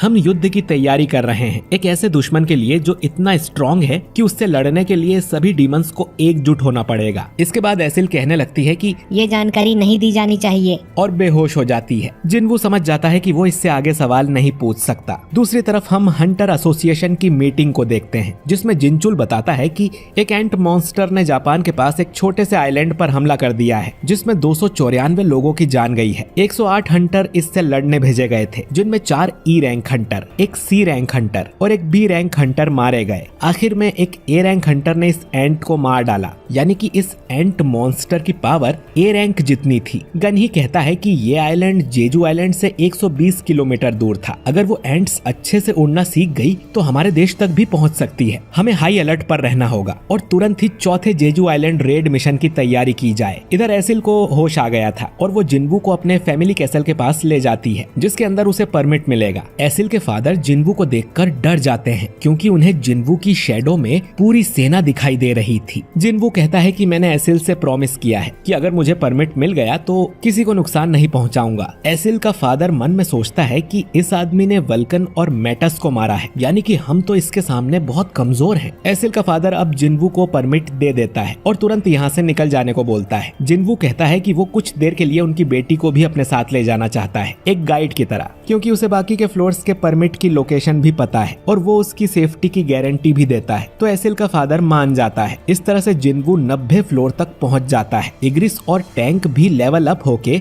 ज्यादा स्ट्रॉन्ग हो गए थे। उनकी पावर अब एस रैंक और ए रैंक के बराबर की थी। एसिल अपने साथ कुछ गिफ्ट भी लेकर आई थी क्योंकि 90 फ्लोर के बाद इन्हें टॉप रैंक वाले क्लैन मिलेंगे जो कि काफी स्ट्रॉन्ग हैं, जिनसे अगर बातचीत करके परमिट मांग लें तो अच्छा रहेगा। जिन्वू पूछता है कि अगर मैं कमजोर होता तो क्या तुम्हारे फादर मुझसे बातचीत करते? नहीं ना, दुनिया ऐसे ही चलती है। मैं तुम्हारी क्लैन छोड़कर बाकी सबको हरा दूंगा और तुम्हारी राधीरू क्लान नंबर 1 हो जाएगी। एसिल पूछती है कि वो उसके लिए इतना क्यों करेगा, जिस पर जिन्वू कहता है कि क्योंकि मैं तुम्हें पसंद करता हूँ। जो सुन एसिल शर्मा जाती है। असल में जिन्वू एसिल को जिन्हो की तरह समझ रहा था और बुद्धू लोगों से उसकी दोस्ती जल्दी हो जाती है। जिन्वू एसिल को यहीं से वापस लौटने को बोलता है क्योंकि अगले फ्लोर पर काफी स्ट्रॉन्ग दुश्मन मिलेंगे। तो एसिल उसे परमिट्स की लोकेशन बता दे, बाकी सब जिन्वू कर लेगा। एसिल कहती है कि वो उसके साथ आखिरी तक चलना चाहती है और देखना चाहती है कि जिन्वू कितना लेवल अप हो सकता है। जिन्वू अब उसे साथ ले जाने को मान जाता है। अगले फ्लोर्स पर जिन्वू का सामना और भी पावरफुल डीमन से होता है, लेकिन फिर भी जिन्वू धीरे धीरे आगे बढ़ता जाता है और 97th फ्लोर भी क्लियर कर देता है। इधर चोई और चाहिन दोनों को इन्फॉर्म कर दिया गया था कि जेजू आइलैंड रेड मिशन फिर से होने वाला है और इनके साथ साथ देश के सभी एस रैंक हंटर्स को भी ये बात बता दी गई है। चाहिन सोचती है कि यानी जिन्वू भी साथ चलेगा। इसके बाद चोई कहता है कि पड़ोसी देश जापान भी इसमें हमारी मदद करेगा क्योंकि अगर वो एंट उड़ने लगी तो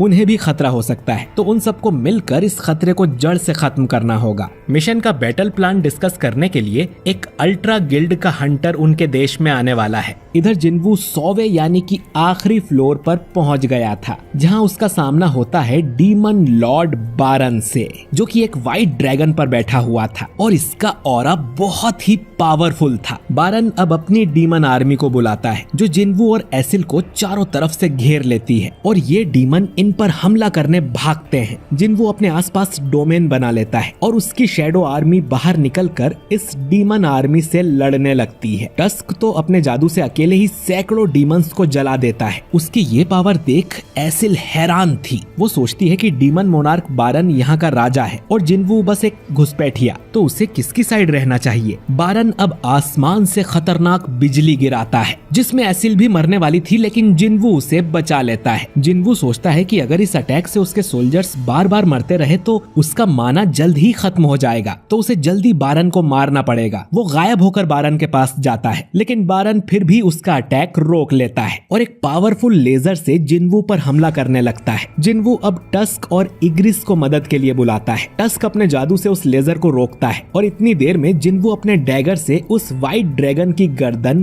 काट देता है, जिससे बारन नीचे आ गिरता है। दूसरी तरफ हम हंटर्स की मीटिंग देखते हैं जिसमें ड्रॉ सोर्ड गिल्ड का मास्टर गोतो भी शामिल था। ड्रॉ गिल्ड पड़ोसी देश जापान की बहुत बड़ी गिल्ड है जिसमें 11 एस रैंक के हंटर हैं और ये पूरे एशिया की दूसरी सबसे बड़ी गिल्ड है और ये लोग जेजू आइलैंड वाले मिशन में कोरिया की हेल्प करने आए हैं। गोतो की ट्रांसलेटर हानेकावा बताती है कि उड़ने वाली एंट्स की जिंदगी सिर्फ 1 साल की ही होती है, तो अगर क्वीन एंट मारी जाए तो बाकी एंट्स 1 साल में अपने आप ही खत्म हो जाएंगी। और पिछले 3 रेड मिशन को देखने से इन्हें ये भी पता चला है कि ये एंट्स पावरफुल एनिमीज की तरफ अट्रैक्ट होती हैं और इसका फायदा उठाकर हम कोई प्लान बना सकते हैं। तो इस मिशन में ड्रॉ गिल्ड के 11 में से 10 एस रैंक हंटर शामिल होंगे जिनमें गोतो भी है। हम सारी एंट्स का ध्यान अपनी तरफ कर लेंगे और आप लोगों की जिम्मेदारी होगी एंट क्वीन को मारने की। जिनचुल कहता है कि फिर तो आपको हजारों एंट्स का सामना करना पड़ेगा, जिस पर गोतो बोलता है कि हम सिर्फ चारे की तरह एक्ट करेंगे तो इसमें कोई दिक्कत नहीं होगी। गन ही बोलता है कि ठीक है, फिर इस जानकारी के हिसाब से प्लान बनाया जाएगा। इधर जिन्वू बारन से लड़ रहा था और उसका माना भी जल्दी खत्म होता जा रहा था। टस्क, आयरन और इग्रिस साथ में बारन पर हमला करते हैं। बारन टस्क और आयरन को तो आराम से मार देता है और इग्रिस भी उसका कुछ नहीं कर पाता। जिन्वू एक पावरफुल अटैक करता है लेकिन बारन उसे ब्लॉक कर देता है और गर्दन पकड़ के जिन्वू को उठा लेता है, लेकिन तभी टस्क और आयरन उसे पकड़ लेते हैं और बारन फिर से उन्हें मार देता है। अब तक जिन्वू का सारा माना खत्म हो गया था, यानी कि वो अपनी शैडो आर्मी से किसी को नहीं बुला सकता और उसे अकेले ही बारन से लड़ना होगा। दोनों में अब घमासान युद्ध होने लगता है, लेकिन बारन जिन्वू को कड़ी टक्कर दे रहा था। आखिर में वो जिन्वू के डैगर उससे अलग कर देता है और जिन्वू अब खाली हाथ था। बारन अपने मुंह से ब्लास्ट कर जिन्वू को मारने ही वाला था, लेकिन तभी एसिल अपना भाला उसकी तरफ फेंक देती है, जिससे बारन का ध्यान भटक जाता है, जिसका फायदा उठाकर जिन्वू बारन के दोनों हाथ उखाड़ देता है और फिर एक जोरदार पंच मार के बारन की गर्दन ही अलग कर देता है, जिससे बारन मारा जाता है और जिन्वू का डीमन कैसल वाला मिशन कंप्लीट हो गया था। जिन्वू एसिल से कहता है कि वापस जाके अपने फादर को बता दो कि अब उनकी फैमिली टॉप रैंक पर है और अब उसे एलिक्सर ऑफ लाइफ बनाने के लिए तीनों आइटम मिल गए थे, लेकिन इसे बनाने के लिए जिन्वू का इंटेलिजेंस लेवल हाई होना चाहिए, जबकि जिन्वू तो अब तक सिर्फ अपनी ताकत और स्पीड को ही लेवल अप कर रहा था। जिन्वू फिर भी सिस्टम से कहता है कि वो एलिक्सर ऑफ लाइफ को बनाए। कुछ देर में ही प्रोसेस पूरी हो जाती है और जिन्वू को एलिक्सर ऑफ लाइफ की पूरी 6 बॉटल्स मिल जाती हैं। एलिक्सर ऑफ लाइफ एक ऐसी दवा है जिसे पीने से हर बीमारी ठीक हो जाती है और जिन्वू इसके जरिए अपनी मदर को ठीक करना चाहता है, जो कि एटर्नल स्लम्बर नाम की बीमारी की वजह से पिछले 4 साल से हॉस्पिटल में है। तभी आयरन उस व्हाइट ड्रैगन की लाश यहाँ ले आता है, जो देख जिन्वू उसकी तारीफ करता है कि उसने तो काफी अकल वाला काम किया, क्योंकि व्हाइट ड्रैगन एक क्रीचर है, ना कि कोई डीमन। तो जिन्वू इस ड्रैगन की शैडो को एक्सट्रैक्ट कर सकता है। वो अराइज कहता है, जिससे अब ये ड्रैगन भी जिन्वू की शैडो आर्मी का हिस्सा बन जाता है। सिस्टम इसका नाम रखने को बोलता है, तो जिन्वू इसका नाम काइसेल रखता है। एसिल बोलती है कि इस पर बैठकर तो हम बहुत जल्दी वापस घर पहुंच जाएंगे और महल में जाकर वो पार्टी भी कर सकते हैं, लेकिन जिन्वू जितना हो सके उतना जल्दी यहाँ से निकलना चाहता था, ताकि जल्दी से अपनी मदर को ठीक कर सके और एक एक फ्लोर करके वापस जाने में तो बहुत टाइम लगेगा। तभी जिन्वू देखता है कि रिवॉर्ड में उसे एक रूइन स्टोन मिला था, जिससे उसे एक नई पावर मिलती है, शैडो एक्सचेंज, यानी कि वो अपने किसी भी शैडो सोल्जर के साथ जगह बदल सकता है, चाहे वो दुनिया के किसी भी कोने में हो। जिन्वू अब एसिल से कहता है कि वो अकेली ही घर वापस चली जाए, उसके पास इतना टाइम नहीं है, किस्मत में हुआ तो वो फिर मिलेंगे। इतना कहकर जिन्वू यहाँ से गायब हो जाता है। एसिल उससे कुछ कहना चाहती थी, लेकिन जिन्वू यहाँ से जा चुका था और उसकी जगह पर एक शैडो सोल्जर आ जाता है। ये वही सोल्जर था जिसे जिन्वू अपने मोहल्ले की निगरानी करने के लिए छोड़कर आया था और जिन्वू उसकी जगह टेलीपोर्ट होकर अपने मोहल्ले में आ गया था। ये पावर फिर से यूज करने के लिए उसे 3 घंटे का इंतजार करना होगा। तो जिन्वू अपने ड्रैगन काइसेल को बुलाता है और उस पर बैठकर हॉस्पिटल की तरफ जाने लगता है। इधर गनही जेजू आइलैंड मिशन का प्लान बना रहा था। ये लोग हंटर्स की मैजिक पावर का यूज कर एंट्स को उनकी क्वीन से अलग कर देंगे। इसके बाद ये रेडियो वेव्स का इस्तेमाल करेंगे, जिससे एंट्स आपस में कम्युनिकेट ना कर सके। फिर दूसरी टीम नेस्ट में घुसकर एंट क्वीन को मार देगी। इन्हें ये नहीं पता कि रेडियो वेव्स वाला आइडिया काम करेगा भी या नहीं। अगर कुछ उल्टा हुआ तो इन्होंने वहाँ से भागने का प्लान भी बनाया है। अब इन्हें बस हंटर्स को उस आइलैंड पर भेजना है। गनही जिंचुल से पूछता है कि जिन्वू से कांटेक्ट हुआ क्या। जिंचुल कहता है कि अब तक तो नहीं। इधर हम बेक को देखते हैं, जो कि अपने पुराने दोस्त के साथ डिनर कर रहा था। इसका नाम मिनब्यूंगू है और ये एक एस रैंक हीलर है और ये दुनिया के उन हंटर्स में से एक है जो कि इतनी कम उम्र में रिटायर हो गए हैं। ब्यूंग बोलता है कि बेक सच में उस आइलैंड पर वापस जाने वाला है, जबकि उसने अपनी आंखों से वहाँ पर यूनसुक को मरते देखा था, जो कि इनका तीसरा दोस्त था। बेक कहता है कि इसीलिए मुझे जाना पड़ेगा। अगर वो एंट्स यहाँ पर आ गई तो पूरे देश का हाल भी वैसा ही होगा। ब्यूंग पूछता है कि तुम कब से देशभक्त बन गए। बेक कहता है कि जो भी रीजन हो उसे जाना तो पड़ेगा ही। ब्यूंग बोलता है कि अगर तुम मुझे भी साथ ले चलना चाहते हो तो मैं कभी नहीं जाऊंगा। बेक कहता है कि वो तो बस उसे गुड बाय बोलने आया है, क्योंकि क्या पता कि अब वो दोनों मिले या नहीं। ब्यूंग बताता है कि वो गवर्नमेंट जॉब की तैयारी कर रहा है, उसे कोई खून खराबा नहीं देखना, इसीलिए वो हंटर वाले काम से रिटायर हुआ था। वो गवर्नमेंट जॉब करके नॉर्मल जिंदगी जीना चाहता है। बेक सोचता है कि तुम सही कह रहे हो, हंटर्स ही हैं जो नॉर्मल नहीं है, लेकिन उसे आज तक ऐसा कोई हंटर नहीं मिला जिसे लड़ना पसंद नहीं हो। मॉन्स्टर से लड़ना तो इनका रूटीन बन गया है। कुछ लोगों को तो इसमें मजा भी आता है। कहीं अवेकनिंग के लिए यही कंडीशन तो जरूरी नहीं। इसके बाद दोनों थोड़ा मजाक करते हैं। इधर जिन्वू हॉस्पिटल में आ गया था। वो देखता है कि उसकी मदर की गर्दन पे जलने के निशान थे, जो कि असल में जिन्वू की वजह से ही हुआ था, लेकिन उसकी मदर ने उसे बिल्कुल भी नहीं डांटा था। जिन्वू अब सोच रहा था कि उसे ये एलिक्सर ऑफ लाइफ यूज करना चाहिए कि नहीं, पता नहीं इससे क्या होगा। लेकिन सिस्टम ने जिन्वू को कई सारे चमत्कार दिखाए हैं। वो खुद भी ई रैंक हंटर से एस रैंक हंटर बन गया है, इसीलिए जिन्वू को सिस्टम पर भरोसा है। जिन्वू अब एलिक्सर ऑफ लाइफ की बोतल निकालता है और उसकी मदर को पिला देता है। इसके बाद दवाई का असर होने लगता है और उसकी मदर ठीक होने लग जाती है, बल्कि उसकी मदर की गर्दन पे जो जलने का निशान था वो भी चला जाता है। जिन्वू उन्हें जागने के लिए कहने लगता है, क्योंकि उसने अभी तक जितनी भी मेहनत की है वो सिर्फ अपनी मदर को ठीक करने के लिए ही की है। और आसमान में पूरा चांद निकला हुआ था। कुछ देर में जिन्वू अपनी आंखें खोलता है और देखता है कि उसकी मदर जाग गई थी। वो जिन्वू को पहचान जाती हैं और पूछती हैं कि वो कितने टाइम से सो रही थी और जिना कैसी है। जिन्वू बताता है कि पूरे 4 साल से, और जिना ठीक है। वो जिन्वू से कहती हैं कि वो कितना बड़ा हो गया है और उसे चोट भी लगी थी, उसने जरूर बहुत मेहनत की होगी। जिन्वू रोते हुए कहता है कि वो ठीक है और उसकी आंखों से आंसू निकलना बंद ही नहीं होते। अगली सुबह डॉक्टर्स को पता चलता है कि एटर्नल स्लीप वाली पेशेंट को होश आ गया है, जो सुन उन्हें यकीन नहीं हो रहा था। जिना भी यहाँ आ जाती है और अपनी मदर को ठीक देख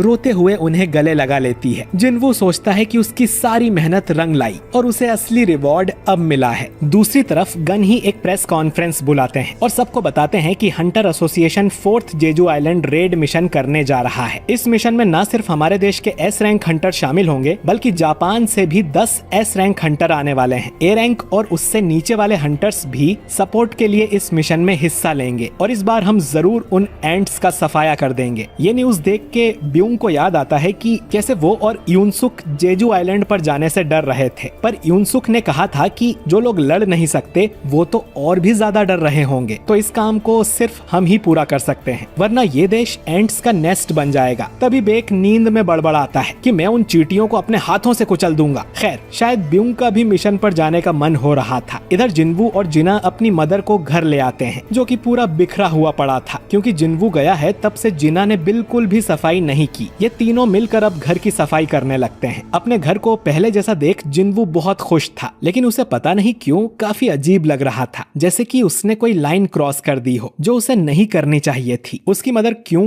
जिन्वू से पूछती है कि उसके फादर की कोई खबर मिली क्या, और उसे ये भी पता चला था कि जिन्वू एक एस रैंक का हंटर बन गया है, जो जानकर उसे बहुत खुशी होती है, क्योंकि उसके फादर भी पहले एक फायर फाइटर थे और फिर एक हंटर बन गए थे। वो लोगों की जान बचाते थे। ये देखकर ही क्यों ने उससे शादी की थी और जिन्वू बिल्कुल अपने बाप पर गया है। जिना कहती है कि वो डॉक्टर बनना चाहती है ताकि लोगों की जान बचा सके, जो सुन क्यों कहती है कि तुम भी अपने बाप पर गई हो। तभी जिन्वू को एसोसिएशन से कॉल आता है। इधर गन ही बताता है कि प्रेस कॉन्फ्रेंस के बाद थॉमस आंद्रे नाम का एक आदमी उनसे मिलने आया था, जो कि अमेरिका का national level S rank hunter है। National level hunters S rank hunters से थोड़े ज्यादा स्ट्रॉन्ग होते हैं और अकेले ही एक देश की मिलिट्री जितने पावरफुल होते हैं। पता नहीं वो इनके देश में क्या करने आया है। गन ही पूछता है कि जिन्वू से कांटेक्ट हुआ क्या। जिनचुल कहता है कि उससे बात हो गई है और वो बस आता ही होगा। गन ही जिन्वू से कहता है कि 4 दिन में हम रेड मिशन पर निकलने वाले हैं और ये चाहते थे कि जिन्वू भी मिशन का हिस्सा बने। लेवल अप करने के लिए जिन्वू के पास ये अच्छा मौका है, लेकिन अब तो वो अपनी मदर को ठीक कर चुका है, तो उसके पास लड़ने के लिए कोई मोटिवेशन नहीं बचा। तभी उसे पावरफुल माना महसूस होता है। गन ही बताता है कि एस रैंक हंटर्स जिम में वार्म अप कर रहे हैं, तुम्हें चलकर देखना चाहिए। हम देखते हैं कि बेक और हंटर माँ आपस में लड़ रहे थे। हंटर माँ फेम बिल्ट का एस रैंक हंटर है। गन ही बताता है कि वो माना वेव यहीं से निकली होगी। एस रैंक हंटर्स कभी कभी इकट्ठे होते हैं। जिन्वू देखता है कि बेक तो हार रहा था, जिस पर चोई बताता है कि बेक अगर अपने असली रूप में आ गया तो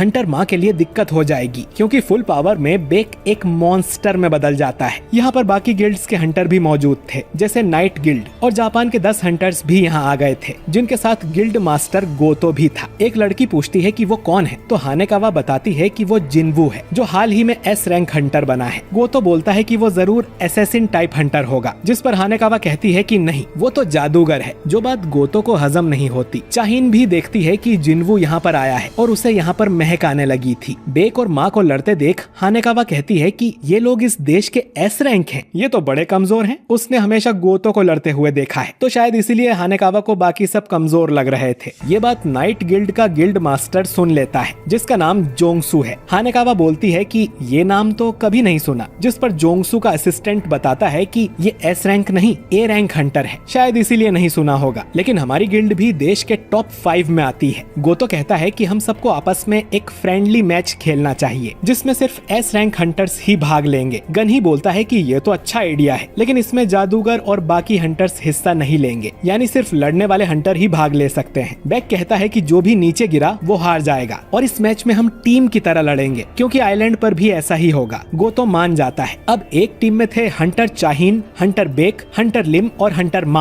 और दूसरी टीम में थे जापान के हंटर्स त्वाता, कुमामोटो, होशिनो और टनाका। जिन्वू इस बात से खुश था कि उसे एस रैंक हंटर्स का बैटल देखने को मिलेगा, लेकिन वो देखता है कि गोतो इस फाइट में हिस्सा नहीं ले रहा था। हंटर मा अब अपनी पावर से अपने शरीर को बड़ा कर लेता है और चारों एक एक ओपोनेंट चुनकर उनसे लड़ने लगते हैं। लिम और होशिनो की लड़ाई हो रही थी जिसमें लिम दूर रहने की कोशिश करता है क्योंकि उसके अटैक्स लॉन्ग रेंज होते हैं। ये arena top tier magic gems से बनाया गया है। कोई मामूली हंटर तो इसे खरोच भी नहीं पहुंचा सकता। फिर भी ये लोग इसमें तबाही मचा रहे थे। इधर बेक भी अपनी पूरी ताकत से लड़ रहा था, लेकिन कुमामोटो उससे लड़ने की बजाय भाग जाता है। कुमामोटो असल में नर्वस हो गया था। बेक समझ जाता है कि गोतो अपने हंटर्स को टेस्ट करना चाहता था कि वो इस मिशन के लिए रेडी हैं या नहीं। ये सोचकर बेक अपने बीस्ट वाले रूप में आ जाता है और हमला कर देता है। ए रैंक वाले हंटर सोच रहे थे कि ये लोग तो जानवर की तरह लड़ रहे हैं, हम तो इनके सामने बिल्कुल नहीं टिक पाते। तभी टनाका हंटर मा को हरा देता है और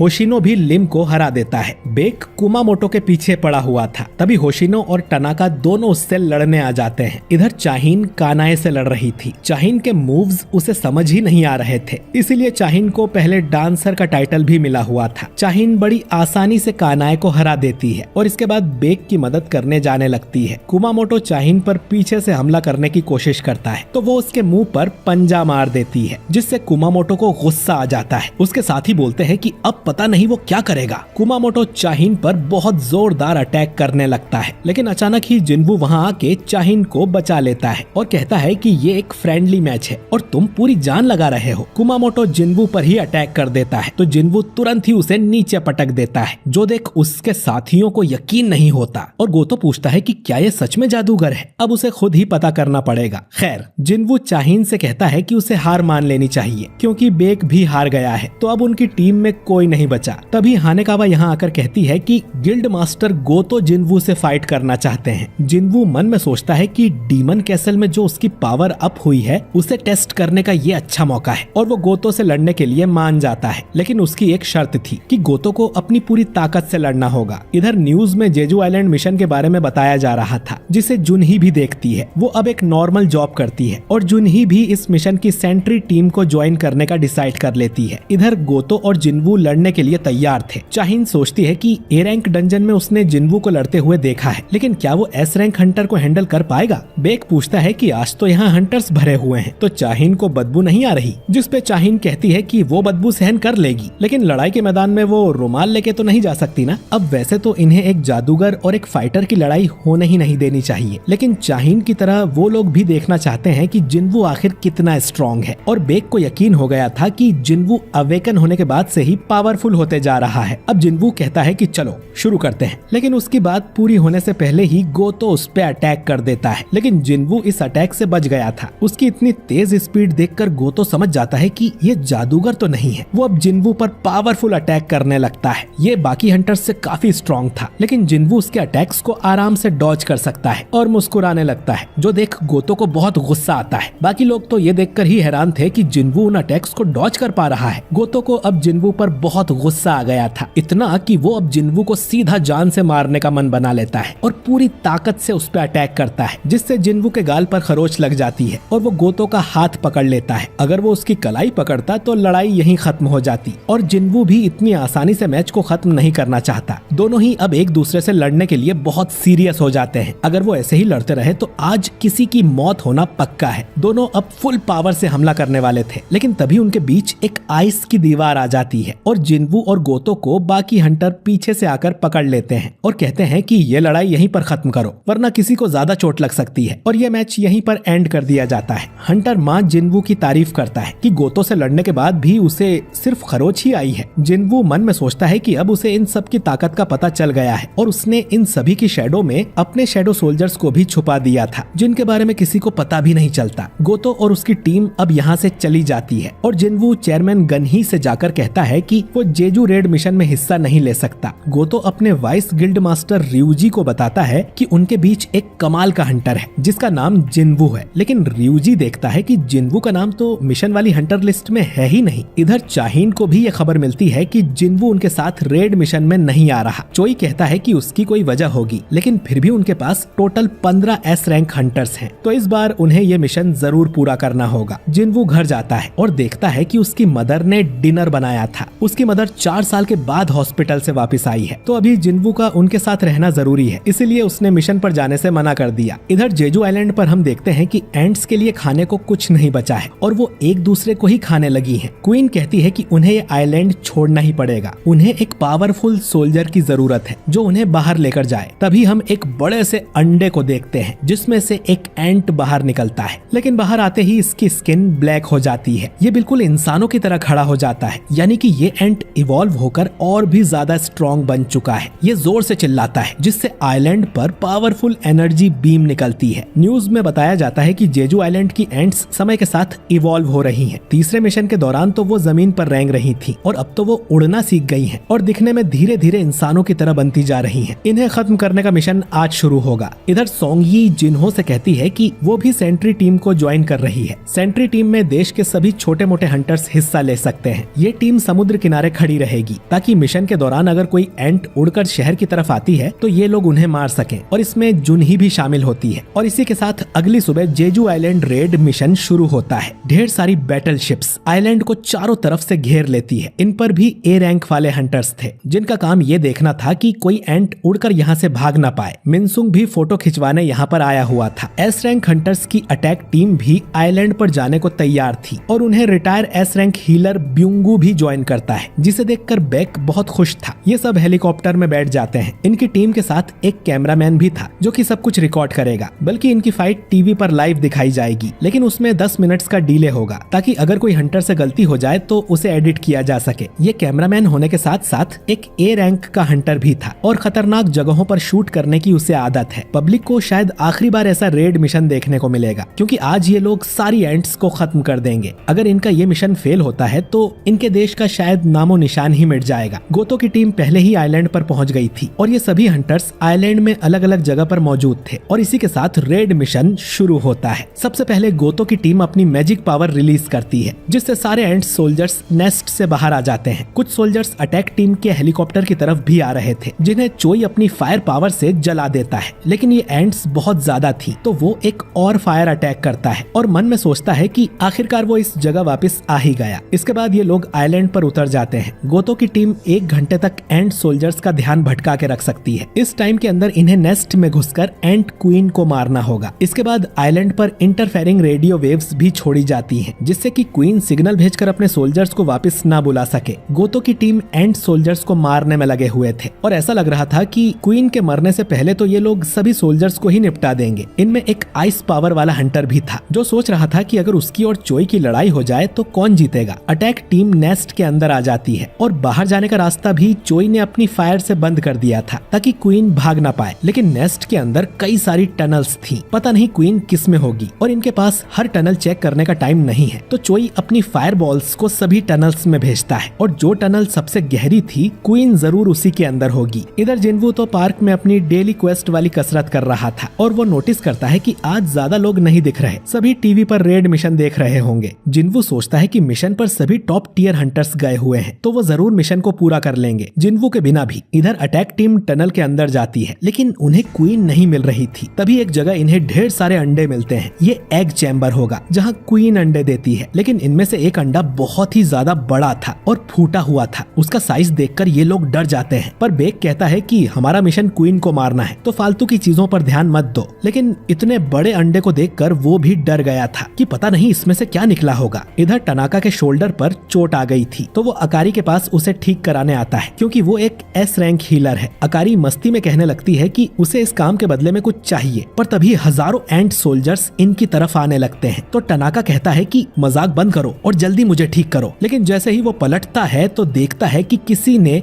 अकारी की गर्दन काट दी थी। इन्हें पता भी नहीं चलता कि ये कैसे हुआ। बाकी के 2 हंटर्स भी चौकन्ने हो जाते हैं। ये मॉन्स्टर इतना तेज था कि इन्हें ठीक से दिख भी नहीं रहा था। टनाका को अपने सामने वो मॉन्स्टर दिखाई देता है और वो उसे पंच करने जाता है, लेकिन पलक झपकते ही वो मॉन्स्टर टनाका की भी गर्दन काट देता है। तीसरा हंटर उस मॉन्स्टर का पीछा करता है और उसे अपनी तलवार से मारने की कोशिश करता है, लेकिन उसका भी खेल खत्म हो जाता है। इधर नेस्ट के अंदर दूसरी टीम एंट क्वीन के गार्ड से लड़ रही थी और हर एक गार्ड ताकत में एस रैंक के बराबर था, लेकिन आखिर था तो ये जानवर ही और ये इंसानों जितने होशियार नहीं है, तो हंटर्स इन्हें आराम से हरा सकते हैं। इसके बाद चाहीन एक एंट को अपनी तलवार से काट देती है और कहती है कि ये गार्ड्स काफी मजबूत हैं, लेकिन ये तादाद में काफी कम थे। ब्यूंगू कहता है कि ज्यादा भी हो तो डरने की जरूरत नहीं है, मैं पीछे से सबको सपोर्ट करूंगा। बेक कहता है कि लगा नहीं था कि लड़ाई से डरने वाला ऐसा बोलेगा। ब्यूंगू कहता है कि मजाक मत करो और वो एक एंट का सिर फोड़ देता है, क्योंकि सिर कटने के बाद भी ये मॉन्स्टर कुछ टाइम के लिए जिंदा रह सकते हैं, तो इन्हें इनके पैर भी काट देने चाहिए ताकि ये कहीं भाग न सकें। ये गुफा में जितना अंदर जा रहे थे,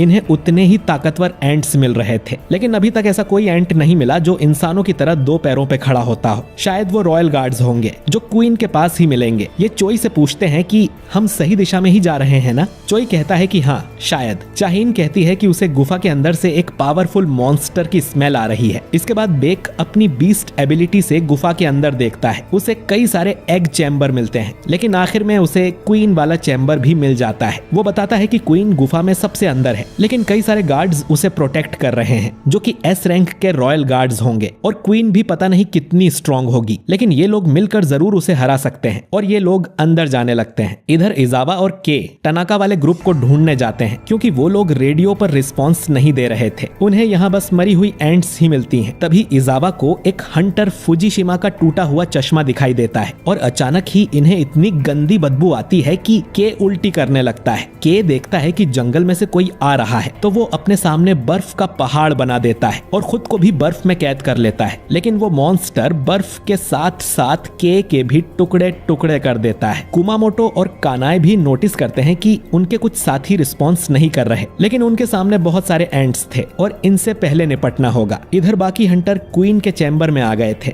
जिसके सामने ढेर सारे गार्ड्स खड़े थे। ब्यूंगू अब अपनी पावर से सभी हंटर्स को बफ दे देता है, जिससे ये लोग और भी स्ट्रॉन्ग हो जाते हैं। हंटर माँ अब अपना साइज बड़ा कर लेता है और चोई अपनी आग से गार्ड्स को जलाने लगता है। चोई कहता है कि इतनी ज्यादा पावर यूज करने की उसे जरूरत पड़ती नहीं है, लेकिन आज वो अपने सारे हुक्म के इक्के निकाल देगा। इतना कहकर वो फायर ड्रैगन अटैक करता है, जिससे कई एंट्स जल जाते हैं। बेक भी सोचता है कि अब उसे भी अपने असली रूप में आना चाहिए और वो ट्रांसफॉर्म होकर बिल्कुल एक बीस्ट की तरह दिखने लगता है और 2 रॉयल गार्ड्स को अकेले ही मार देता है। और चाहीन भी बेक के इस बीस्ट फॉर्म को पहली बार देख रही थी। वो कैमरामैन पीछे खड़े होकर ये सब रिकॉर्ड कर रहा था। उसे अपने मैनेजर से पता चलता है कि उन्हें 80% से ज्यादा टीआरपी मिल रही है, तो उसे थोड़ा और करीब जाकर क्लोजअप वाले शॉट्स लेने चाहिए। लेकिन तभी ब्यूंगू उसे रोक लेता है और कहता है कि ये एस रैंक डंजन का बॉस रूम है, उसे पीछे ही रहना चाहिए, क्योंकि ये बैटल अब और भी खतरनाक होने वाला है। टीवी पर सब देख रहे थे कि हंटर्स क्वीन के सामने पहुंच गए हैं और उससे बैटल कर रहे हैं। एस रैंक हंटर्स ज्यादातर साथ में काम नहीं करते, लेकिन आज वो बिल्कुल एक टीम की तरह लड़ रहे हैं। हंटर माँ छोटी एंट्स को अपनी तरफ बुलाकर उन्हें मार रहा था और बाकी हंटर्स रॉयल गार्ड्स को मारने में लगे हुए थे। लिम अपने बो से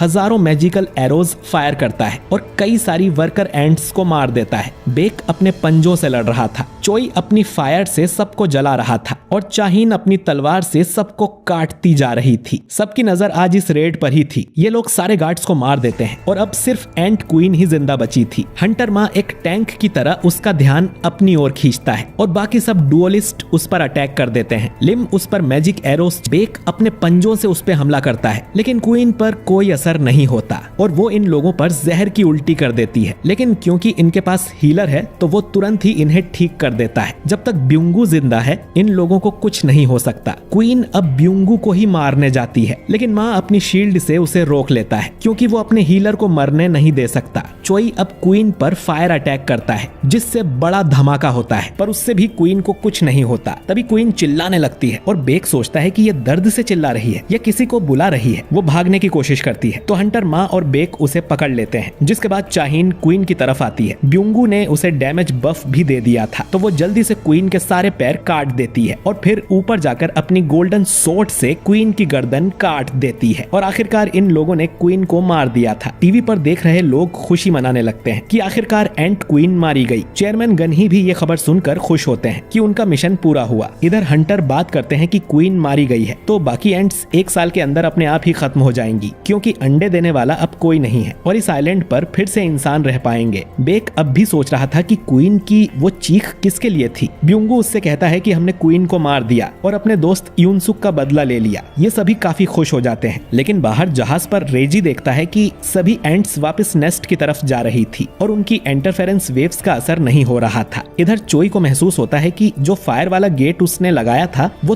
तोड़ दिया गया है और एंट्स अंदर आ रही हैं। ये लोग सोचने लगते हैं कि उन्हें तो गोतो की टीम संभाल रही थी, कहीं क्वीन ने चिल्लाकर तो इन्हें नहीं बुलाया। लेकिन अगर ऐसा है भी तो मामूली एंट्स चोई के बनाए फायर गेट्स को नहीं तोड़ सकती। बेक को महसूस होता है कि कोई उनकी तरफ आ रहा है और अचानक ही इन सब को बहुत पावरफुल ऑरा महसूस होता है। तभी इनके सामने वो एंट आके खड़ा हो जाता है जो कि सबसे बड़े अंडे में से निकला था और यही अब तक बाहर के हंटर्स को मार रहा था। इसे हम एंट किंग कहकर बुलाएंगे। ये दिखने में सबसे अलग था और 2 पैरों पर खड़ा था। ये अपना माना रिलीज करता है, जिससे चाहीन तो अपने घुटनों पर ही बैठ जाती है और समझ जाती है कि ये कोई मामूली एंट नहीं है और इसकी स्मेल बहुत ही स्ट्रॉन्ग थी। हंटर माँ उससे लड़ने के लिए एक कदम ही आगे बढ़ाता है और उसे ऐसा लगता है जैसे वो मर गया हो। किंग इनके पास से निकलकर क्वीन के पास जाता है और उसके सिर को खाकर चिल्लाने लगता है। क्वीन को मरा देख उसे गुस्सा आ गया था। वो पलक झपकते ही चाहीन के पीछे जाता है और एक हाथ मारकर उसे बहुत दूर फेंक देता है, जिससे वो अधमरी हो जाती है। इसके बाद वो हंटर माँ के पीछे जाता है। माँ तुरंत ही अपने शरीर को बहुत बड़ा कर लेता है, लेकिन एंट किंग एक पंच में ही उसकी शील्ड और उसके एक हाथ को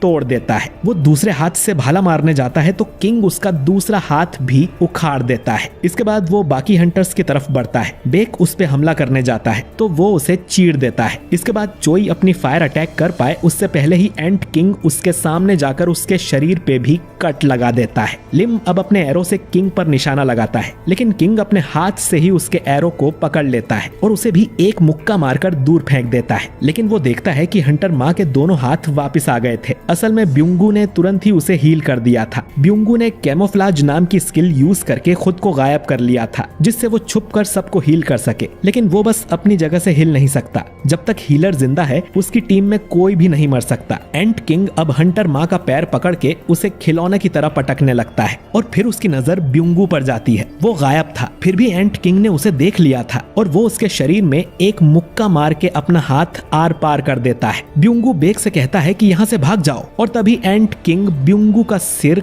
खा जाता है और बेक के सामने ही उसके दूसरे दोस्त की भी मौत हो जाती है। बेक गुस्से में उस पे हमला करता है तो किंग उसकी गर्दन पकड़ लेता है, जिससे बेक वापस अपने नॉर्मल फॉर्म में आ जाता है। किंग अपना मुंह खोलकर ब्यूंगू की लाइन दोहराता है कि बेक यहाँ से भाग जाओ। असल में उसने ब्यूंगू का सिर खा लिया था, जिससे उसके अंदर ब्यूंगू की सारी नॉलेज आ गई थी कि इंसान क्या है और युद्ध में किंग को हराने से ही युद्ध जीता जाता है। और अब ये किंग बोल भी सकता है। ये कहता है कि हमारी एंट क्वीन मर चुकी है, लेकिन तुम सब लोग बहुत ही कमजोर हो, तुम्हें मार के मजा नहीं आएगा, तो बताओ कि तुम्हारा किंग कहाँ पर है। तभी वो सेंस करता है कि नेस्ट के बाहर कोई पावरफुल इंसान है, शायद वो ही किंग होगा। ये सोचकर एंट किंग यहाँ से चला जाता है। बेक सोचता है कि बाहर तो सबसे पावरफुल गोतो है, क्या ये उसी के पास जा रहा है? लेकिन सोचने का टाइम नहीं है, हमें यहाँ से भागना होगा। तभी हजारों छोटी एंट्स यहाँ पर आ जाती हैं। इधर गोतो अपने साथियों को ढूंढ रहा था, क्योंकि उनके चार्ली और डेल्टा दोनों ग्रुप्स रिस्पॉन्स नहीं कर रहे थे। तभी गोतो उस जगह पहुंच जाता है जहां किंग ने के को मारा था। इसके बाद गोतो अपने चेयरमैन को कॉल करता है और कहता है कि हमारे कुछ हंटर्स मारे गए हैं। चेयरमैन बोलता है कि तुमने तो उन्हें कहा था ना कि कमजोर एंट्स पर ही हमला करना और ज्यादा रिस्क मत लेना। गोतो कहता है कि ये हंटर्स कमजोर थे तो इनके मरने से हमें कोई फर्क नहीं पड़ता। चेयरमैन पूछता है कि कोरियन टीम नेस्ट के अंदर है क्या? गोतो बोलता है कि हाँ, लेकिन अब बाहर की सारी एंट्स उड़कर नेस्ट में ही जा रही हैं। चेयरमैन पूछता है कि तुम्हें क्या लगता है अब उन हंटर्स के जिंदा बचने के कितने चांसेस होंगे? गोतो कहता है कि उनकी ताकत देखने के बाद मैं कह सकता हूँ कि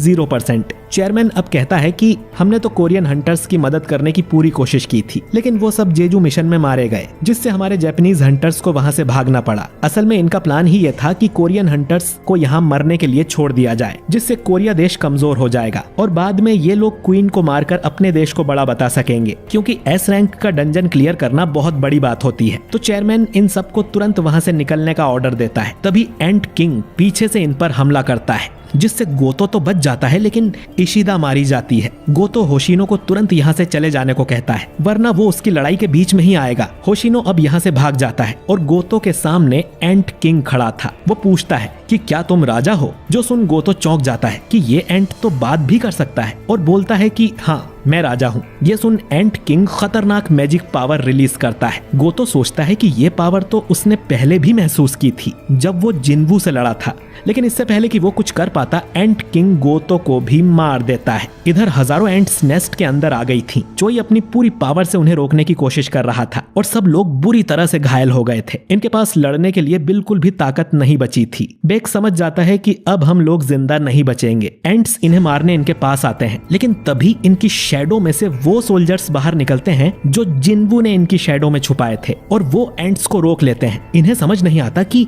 ये क्या हो रहा है, ये ब्लैक सोल्जर्स कहां से आ गए। इधर जिन्वू डिसाइड करता है कि उससे भी लड़ाई में जाना पड़ेगा। इसके बाद इग्रिस, टैंक, आयरन और टस्क भी यहाँ आकर लड़ने लगते हैं। बेक सोचता है कि आखिर ये लोग हैं कौन, और तभी जिन्वू भी यहाँ पर आ जाता है, जो कि अपने एक शैडो सोल्जर की जगह पर एक्सचेंज करके आया था। उसे देख सब हैरान हो जाते हैं कि आखिर ये यहाँ कैसे आया। इधर जुनही और बाकी लोग देखते हैं कि रेड का जो लाइव टेलीकास्ट चल रहा था वो अचानक से ही बंद हो गया है और लोगों को पता ही नहीं कि जेजू आइलैंड पर क्या हो रहा है। ब्रॉडकास्ट चैनल पर लोगों के ढेर सारे कॉल्स आ रहे थे कि अचानक टेलीकास्ट बंद क्यों कर दिया और उसे दोबारा चालू करो, लेकिन डायरेक्टर का कहना था कि टेलीकास्ट तो छोड़ो, उनका अपने कैमरामैन से कांटेक्ट भी नहीं हो पा रहा है, कहीं ऐसा ना हो कि सारे एस रैंक हंटर मारे गए हों। इधर हम देखते हैं कि उस कैमरामैन का कैमरा खराब हो गया था और उसमें सिग्नल नहीं आ रहे थे। जिन्वू अब आयरन को माना रिलीज करने को कहता है, जिससे सारी एंट्स उसकी तरफ आने लगती हैं और फिर इग्रिस और बाकी शैडो सोल्जर्स एंट्स पर हमला कर उन्हें मारना शुरू कर देते हैं। टस्क अपने जादू से बाकी हंटर्स को प्रोटेक्ट कर रहा था और हंटर तो बहुत कंफ्यूज थे कि आखिर यहाँ चल क्या रहा है और जिन्वू यहाँ कैसे आ गया। जिन्वू कहता है कि वो बाद में एक्सप्लेन करेगा, पहले उनकी इंजरी ठीक करना जरूरी है। जिन्वू अपनी इन्वेंट्री में से कुछ हीलिंग पोशन निकालता है और इन सबको पिला देता है, जिससे ये सभी हंटर्स बिल्कुल ठीक हो जाते हैं। इसके बाद वो चाहीन को भी एक पोशन पिलाता है, लेकिन उस पर कोई असर नहीं हो रहा था। असल में चाहीन को इतनी सीरियस इंजरी हो गई थी कि जिन्वू उसे ठीक नहीं कर सकता और उन्हें जल्दी चाहीन को यहाँ से ले जाना होगा, लेकिन थोड़ी थोड़ी देर में हजारों एंट्स अंदर आती जा रही थी। इधर गन ही परेशान हो रहा था क्योंकि उसका आइलैंड पर किसी हंटर से कोई भी कांटेक्ट नहीं हो पा रहा था और जब से वो ब्लैक एंट सामने आया था तब से ही इनका लाइव टेलीकास्ट भी रुक गया है। गन ही खुद को कोसता है कि अगर वो इतना बुढ़ा ना होता तो वो भी उनके साथ लड़ने जा पाता और प्रे करता है कि उसके सारे हंटर्स सही सलामत हों। इधर जिना गुस्सा कर रही थी कि अब तो उनका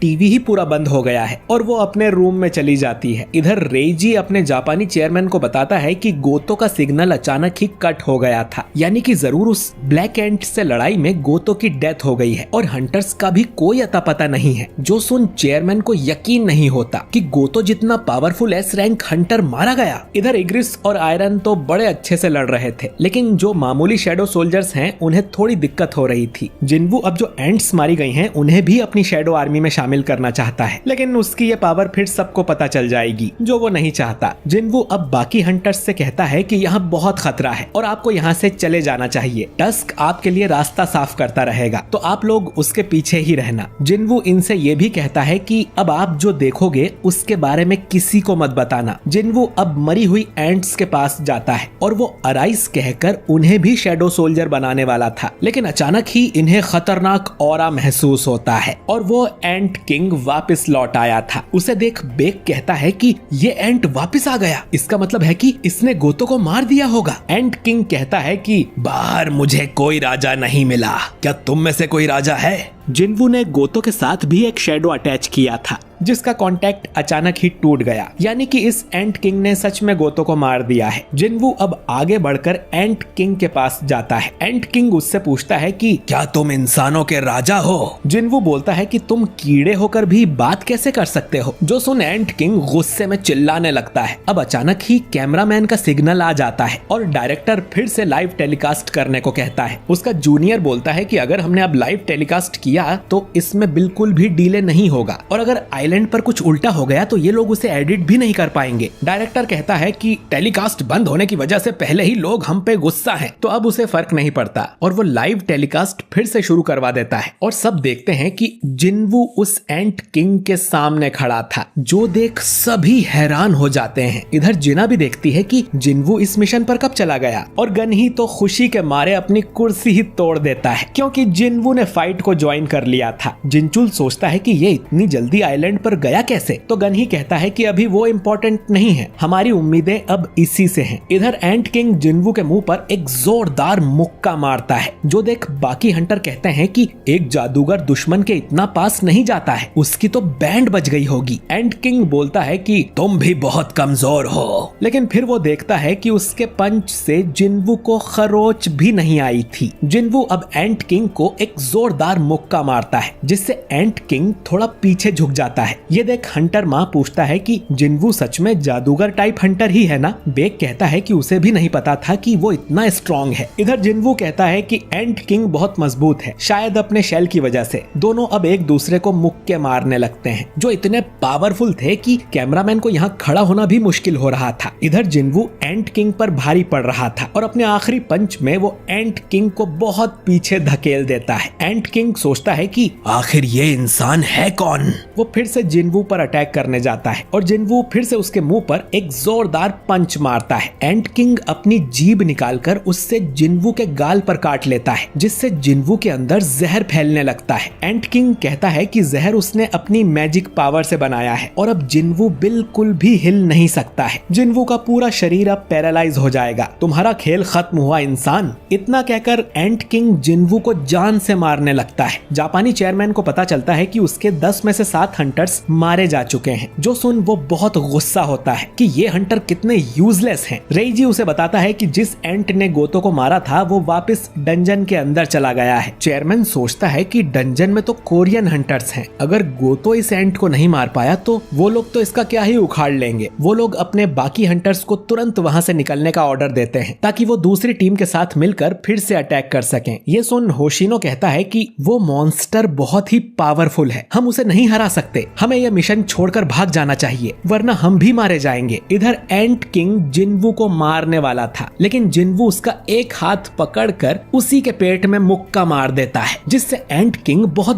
दूर जाकर गिरता है। चोई कहता है कि उस पे जहर का असर नहीं हुआ क्या, और बेक हंसते हुए कहता है कि अब तो मुझे किसी चीज से हैरानी नहीं होती, जिन्वू के सिस्टम ने अपने आप ही उसका जहर निकाल दिया था। जिन्वू सोचता है कि वो इस एंट के इमोशन महसूस कर सकता है, लेकिन टाइम के साथ साथ चाहीन की हालत और भी खराब होती जा रही थी, तो उसे यह लड़ाई जल्दी खत्म करनी होगी। वो अब एंट किंग पे हमला करने जाता है, तो एंट किंग वहां से हट जाता है। अपने पंखों के जरिए अब वो उड़ने लगा था। एंट किंग कहता है कि इस आदमी पर जहर का असर नहीं होता और ये ताकत में भी मुझसे ज्यादा स्ट्रॉन्ग है, तो उसे अब अपनी स्पीड के भरोसे ही लड़ना होगा। इतना कहकर एंट किंग ट्रांसफॉर्म हो जाता है और अपने शरीर को पतला कर लेता है और अपने पंजों को और भी नुकीला। जिन्वू अब डीमन किंग बारन के दोनों डैगर्स बाहर निकालता है और दोनों लड़ने लगते हैं। एंट किंग अपनी आइस पावर भी यूज करता है, जो उसे उस आइस वाले हंटर को मारने से मिली होगी, लेकिन जिन्वू उसे रुई की तरह काट देता है। एंट किंग को अब रियलाइज होता है कि जिन्वू की स्पीड तो बिल्कुल उसके बराबर है, बल्कि वो और तेज होता जा रहा था। दोनों में इतनी तेज लड़ाई हो रही थी कि बाकी लोग तो ठीक से देख भी नहीं पा रहे थे। जिन्वू एंट किंग की बुरी तरह से धुलाई कर देता है। एंट किंग जिन्वू की आंख में पंजा मारने वाला था, तो जिन्वू अपनी स्किल अपग्रेड करके उसका हाथ ही काट देता है, लेकिन एंट किंग हीलिंग एबिलिटी यूज कर खुद को ठीक करता है और जिन्वू के सामने एक बड़ी आइस की दीवार बना के यहाँ से अपनी जान बचाकर भागता है। वो समझ गया था कि जिन्वू को हराना उसके बस की बात नहीं है। वो पूरी स्पीड से यहाँ से भागने की कोशिश करता है, लेकिन जिन्वू उसके हाथ पैर काट कर उसे वापस नीचे गिरा देता है। एंट किंग सोचने लगता है कि ये इंसान आखिर है कौन, और अपनी एंट सेना को हमला करने का ऑर्डर देता है। तो जिन्वू भी अपनी शैडो आर्मी को बुला लेता है और उसकी आर्मी एंट्स को मारने लगती है। टस्क तो इतना बड़ा धमाका करता है कि गुफा में ही छेद हो जाता है। एंट किंग ये देख सोचता है कि मुझे तो सबसे ऊपर होना चाहिए था, मुझे तो राजा होना चाहिए था, लेकिन अब उसे जिंदा रहने के लिए भागना पड़ेगा। वो फिर से उड़कर यहाँ से भागने की कोशिश करता है, लेकिन जिन्वू अपनी टेलीकिनेसिस की पावर से उसे पकड़ लेता है और नीचे पटक देता है और एंट किंग एक कीड़े की तरह रेंगने लगता है। जिन्वू अपने डैगर्स लेके उसके पास जाता है और उसके टुकड़े टुकड़े करके एंट किंग को मार देता है। एंट एंट किंग के मरने के बाद बाकी एंट्स अपने आप ही यहाँ से जाने लगती हैं। जिनवू अब भागकर चाहिन के पास जाता है, जिसका ऑरा ऑलमोस्ट खत्म ही हो गया था। चोई कहता है कि उनका हेलीकॉप्टर बाहर ही खड़ा है, उन्हें चलना चाहिए, लेकिन जिनवू कहता है कि उतनी देर तक चाहिन जिंदा नहीं बचेगी। जिनवू अब एक एलिक्सर ऑफ लाइफ की बोतल निकालता है, जिससे उसने अपनी मदर को ठीक किया था। जिनवू वो बोतल चाहिन को पिला देता है, लेकिन उससे भी कोई असर नहीं होता, क्योंकि चाहिन की हालत बहुत खराब हो चुकी थी। जिनवू को अब समझ नहीं आता कि वो अब करे क्या। बाहर जाने का उनके पास टाइम नहीं है। शैडो एक्सचेंज भी वो 3 घंटे में एक बार ही कर सकता है, और उसे ये नहीं पता कि शैडो एक्सचेंज करके वो चाहिन को अपने साथ टेलीपोर्ट कर पाएगा भी या नहीं। वो सोचने लगता है कि चाहिन को बचाने का कोई तो तरीका होगा, और तभी उसे एक आइडिया आता है, और वो कैमरामैन से कहता है कि रिकॉर्ड करना बंद करो वरना मैं कैमरा तोड़ दूंगा। कैमरामैन उसकी बात मान जाता है। इसके बाद टस्क ब्यूंगू की लाश इनके सामने लाके रख देता है। बेक पूछता है कि वो क्या करने की सोच रहा है, पर जिनवू कहता है कि बातें करने के लिए उनके पास टाइम नहीं है। वो ब्यूंगू की लाश के पास जाकर अराइज बोलता है, जिससे ब्यूंगू की शैडो एक्सट्रैक्ट हो जाती है, और वो भी जिनवू की आर्मी का एक सोल्जर बन जाता है। इधर गोतो की टीम से जो हंटर्स जिंदा बच गए थे, उन्हें उनका चेयरमैन वापस आइलैंड पर जाने को बोलता है। होशिनो कहता है कि तुम हमें वापस उस जगह भेजना चाहते हो जहाँ पर वो मॉन्स्टर है। अगर तुमने उसे अपनी आंखों से देखा होता तो ऐसा कभी नहीं कहते। उसने गोतो को भी बहुत आसानी से मार दिया था। अब रेइजी बताता है कि वो एंट किंग मर चुका है, किसी कोरियन हंटर ने उसे मार गिराया। इधर बाकी सब हंटर्स जिनवू की ये स्किल देखकर हैरान थे कि ये मरे हुए लोगों की शैडो निकालकर उनकी पावर यूज कर सकता है। ब्यूंगू यानी कि उसकी शैडो अब चाहिन की तरफ जाने लगती है। जिनवू कहता है कि उसने एक आवाज सुनी थी। ये आवाज ब्यूंगू की थी, जो उसकी पावर यूज करने को कह रहा था। अब ब्यूंगू क्योंकि एस रैंक का हीलर था, तो वो चाहिन को बड़ी ही आसानी से हील कर देता है। जिनवू बोलता है कि ब्यूंगू असल जिंदगी में जरूर बहुत अच्छा इंसान रहा होगा, क्योंकि जिनवू ने तो उसे कोई ऑर्डर भी नहीं दिया था, और वो अपने आप ही चाहिन को जाके हील करने लगा, और चाहिन बिल्कुल ठीक हो जाती है। कैमरामैन समझ गया था कि जिनवू ने कैमरा बंद करने को क्यों बोला, क्योंकि वो उसकी ये शैडो वाली पावर किसी को नहीं बताना चाहता। चोई सोचता है कि हर बैटल के साथ लेवल अप करना कितनी खतरनाक पावर है। अब बेक जिनवू से कहता है कि ब्यूंगू की पावर फ्यूचर में जाकर उसे बहुत काम आएगी, लेकिन ब्यूंगू को लड़ाई से हमेशा नफरत होती थी, तो वो नहीं चाहता कि जिनवू उसकी शैडो का इस्तेमाल करे। जिनवू कहता है कि उसे रेड गेट वाले दिन की याद आ गई, जब बेक ने ऐसे ही उसके कंधे पर हाथ रखा था। लेकिन इस बार बेक ऑर्डर नहीं दे रहा, बल्कि एक रिक्वेस्ट कर रहा है, और जिनवू वैसे भी ब्यूंगू को अपनी शैडो आर्मी में नहीं रखने वाला था। जिनवू अब ब्यूंगू के पास जाकर उसकी शैडो रिलीज कर देता है, जिससे उसकी शैडो खत्म होने लगती है। ब्यूंगू बेक की तरफ देखकर मुस्कुराता है और हमेशा के लिए चला जाता है। इधर जापानी चेयरमैन सोच रहा था कि ये जिनवू उस आइलैंड पर कैसे पहुंच गया, ये तो रेड का हिस्सा नहीं था ना। रेइजी कहता है कि पता नहीं, लेकिन पावर रीडिंग्स की माने तो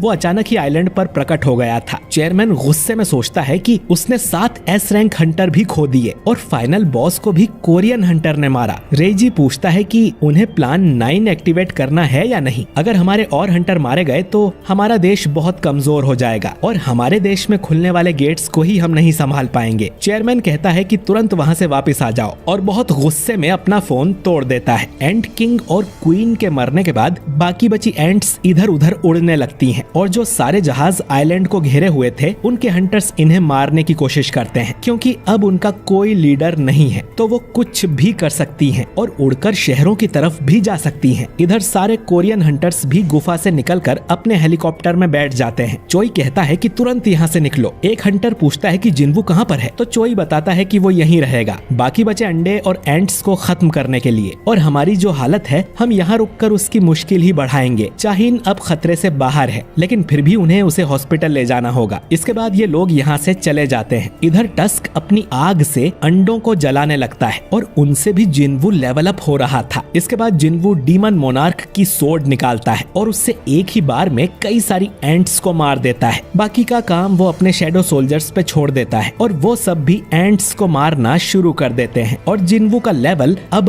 100 हो गया था। इसके बाद जिनवू एंट किंग की लाश के पास जाता है, जिसके मरने के बाद भी जिनवू को पावरफुल ऑरा महसूस हो रहा था। जिनवू अब एंट किंग की शैडो एक्सट्रैक्ट करने के लिए अराइज बोलता है, लेकिन अचानक ही वो किसी अंधेरी जगह में पहुंच जाता है, जहां वो कुछ भी महसूस नहीं कर पा रहा था। लेकिन अगले ही पल वो वापस असली दुनिया में पहुंच जाता है, और उसके सामने एंट किंग की शैडो प्रकट होती है, और वो भी अब जिनवू की आर्मी का हिस्सा बन गया है। जिनवू अब बाकी की एंट्स को अराइज करने जाने लगता है, लेकिन तभी एंट किंग बोलता है कि मेरे मालिक जो सुन जिन्वू चौंक जाता है, क्योंकि आज तक उसका कोई भी शैडो सोल्जर बात नहीं कर सकता है, तो ये कैसे बोल पा रहा है। एंट किंग अपने घुटनों पर बैठ जिन्वू से कहता है कि मुझे कोई नाम दीजिए मेरे मालिक। जिन्वू देखता है कि इसकी रैंक जनरल थी। ये रैंक भी वो पहली बार देख रहा था। शायद इस नई रैंक की वजह से ही ये बात कर पा रहा है। जिन्वू बोलता है कि मैंने ही तुम्हें मारा था, फिर भी तुम मेरे आदेश मानोगे। एंट किंग कहता है कि मैं मरा नहीं हूँ, बल्कि आपके हाथों से मेरा पुनर्जन्म हुआ है, जिससे मुझे बहुत खुशी हुई है और मैं हमेशा हमेशा के लिए आपकी सेवा करना चाहता हूँ, तो मुझे कोई नाम दीजिए। जिन्वू कहता है कि अब से तुम्हारा नाम होगा कटप्पा, मेरा मतलब है बेरू। इसके बाद जिन्वू बाकी एंट्स को भी अपना शैडो सोल्जर बना लेता है। इधर कई सारी एंट्स उड़कर शहर के पास आ गई थी और यहाँ भी इन्हें रोकने कुछ छोटे मोटे हंटर्स खड़े थे। मिनसुंग तो डर के मारे बाथरूम में जाकर छुप जाता है और बाकी हंटर अपनी जान की बाजी लगाकर इन एंट्स से लड़ने लगते हैं। जिन्वू देखता है कि ये एंट्स तो बहुत सारी हैं। बेरू बोलता है कि ये 4000 हैं और बिना लीडर के ये चारों तरफ फैल गई हैं। जिन्वू अब बेरू से कहता है कि क्या तुम इन्हें मार सकते हो। बेरू बोलता है कि बिल्कुल मेरे मालिक, आपको बस आदेश देना है। इसके बाद बेरू उड़कर जाता है और एंट्स को मारने लगता है। इधर मिस्टर किम पर एक एंट हमला करने वाली थी, लेकिन तभी बेरू उसके टुकड़े कर देता है। इन्हें तो पता भी नहीं चलता कि वो क्या था जो सारी एंट्स के टुकड़े करते हुए यहाँ से चला गया, लेकिन उसने हमें बचा लिया और जुन ही समझ जाती है कि इसके पीछे जरूर जिन्वू होगा। इधर हंटर्स के हेलीकॉप्टर को भी एंट्स ने घेर लिया था। इनका जादूगर किसी तरह हेलीकॉप्टर को शील्ड किए हुए था और बाकी हंटर्स कुछ नहीं कर सकते थे। सारी एंट्स शील्ड को तोड़कर इनके हेलीकॉप्टर की तरफ आने लगती है, लेकिन तभी उन्हें एक जोरदार बिजली का झटका लगता है और वो सब मारी जाती हैं। ये काम जिन्वू ने किया था, जो कि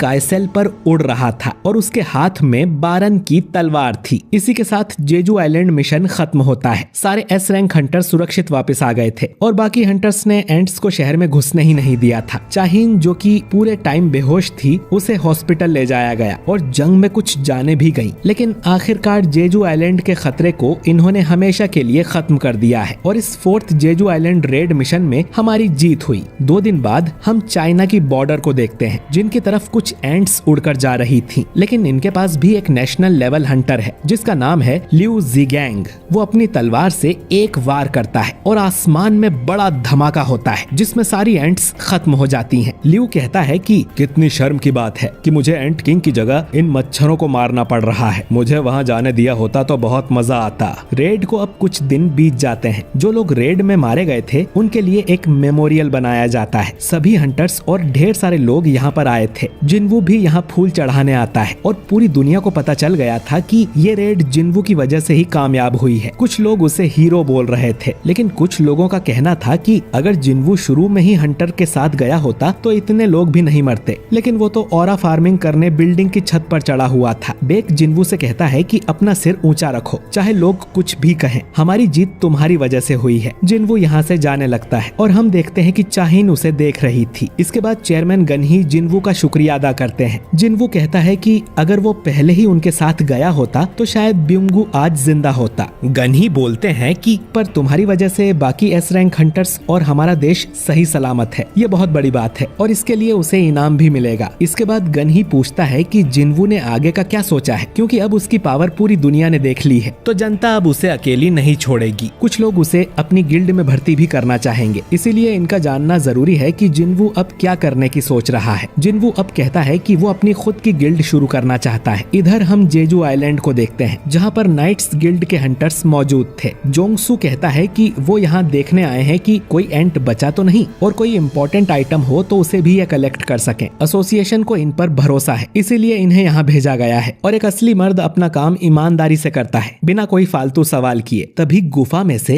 एक आदमी निकलकर बाहर आता है। जोंगसू पूछता है कि वो कौन है और यहाँ क्या कर रहा है, लेकिन वो आदमी कोई अलग ही लैंग्वेज बोल रहा था जो इन्हें समझ नहीं आती। तभी गुफा में से एक दूसरा हाथ बाहर निकलता है जो चुटकी बजाता है, जिससे ये सारे हंटर्स बेहोश हो जाते हैं। ये दूसरा आदमी नीले कलर का था और उसने चुटकी बजा के इन सबको सुला दिया था। इसके बाद ये लोग कुछ अजीब सी बातें करते हैं कि कोई है जो इंसानों का साथ दे रहा है जबकि उसे नहीं देना चाहिए। शायद ये लोग जिन्वू की बात कर रहे थे और फिर दोनों ही अपने अपने पोर्टल खोल के यहाँ से चले जाते हैं और और हम जिन्वू के फादर इल हुआन को देखते हैं जो छुप के ये सब देख रहा था। खैर, इधर जिन्वू को अपनी गिल्ड खोलने की परमिशन मिल गई थी और जिन्हो उनके लिए ऑफिस ढूंढने लगता है और सोंगयी कहती है कि जिन्वू उसे भी हायर करे। जिन्वू ट्रैफिक में फंसा हुआ था, तभी उसे गनही का कॉल आता है। वो बताता है कि जिन्वू जहाँ फंसा है उसके पास ही एक बी रैंक डंजन खुला है और इसीलिए वहाँ ट्रैफिक जाम लगा है और हंटर को वहाँ पहुँचने में थोड़ा टाइम लग सकता है। अब जिन्वू उस गेट के पास जाता है और अकेले ही उसमें एंटर कर लेता है, लेकिन उसके अंदर जाते ही ये मामूली गेट एक रेड गेट में बदल जाता है और जिन्वू अब एक बड़े से जंगल में फंस गया था। उसके सामने कई सारे मॉन्स्टर थे और जिन्वू अपनी शैडो आर्मी को समन करता है जो कि अब बहुत ज्यादा बड़ी हो चुकी थी और इनमें सबसे पावरफुल था बेरू और जिन्वू इन्हें अटैक करने का ऑर्डर देता है। इधर चाहीन कहती है कि उसे अब भी बहुत कुछ सीखना है। वो डंजन में कमजोर थी और दूसरे लोगों को उसे बचाना पड़ा। मुझे उस बाहुबली तक पहुंचना होगा, मुझे उसके साथ खड़ा होना है और इसके लिए मुझे और ज्यादा स्ट्रॉन्ग होना पड़ेगा। आखिर में हम एक बहुत ही तगड़ा शॉट देखते हैं जिसमें जिन्वू की आर्मी घुटनों पर बैठी थी और जिन्वू कहता है कि अगला शिकार कहाँ है और इसी के साथ सोलो लेवलिंग का सीजन 2 खत्म हो जाता है। तो दोस्तों, जिन्वू जो एक टाइम पर दुनिया का सबसे कमजोर हंटर हुआ करता था, उसे कुत्ता भी नहीं पूछता था। आज वो शायद दुनिया का सबसे स्ट्रॉन्ग हंटर बन चुका है। अब उसके सामने कौन आएगा ये तो अगले सीजन में ही पता चलेगा। आपको ये वीडियो और ये पूरा सीजन 2 कैसा लगा कमेंट करके जरूर बताइए और वीडियो अच्छा लगा हो तो इसे लाइक और शेयर कीजिए। हमारे चैनल को सब्सक्राइब करके बेल आइकन जरूर दबाइए। शुक्रिया।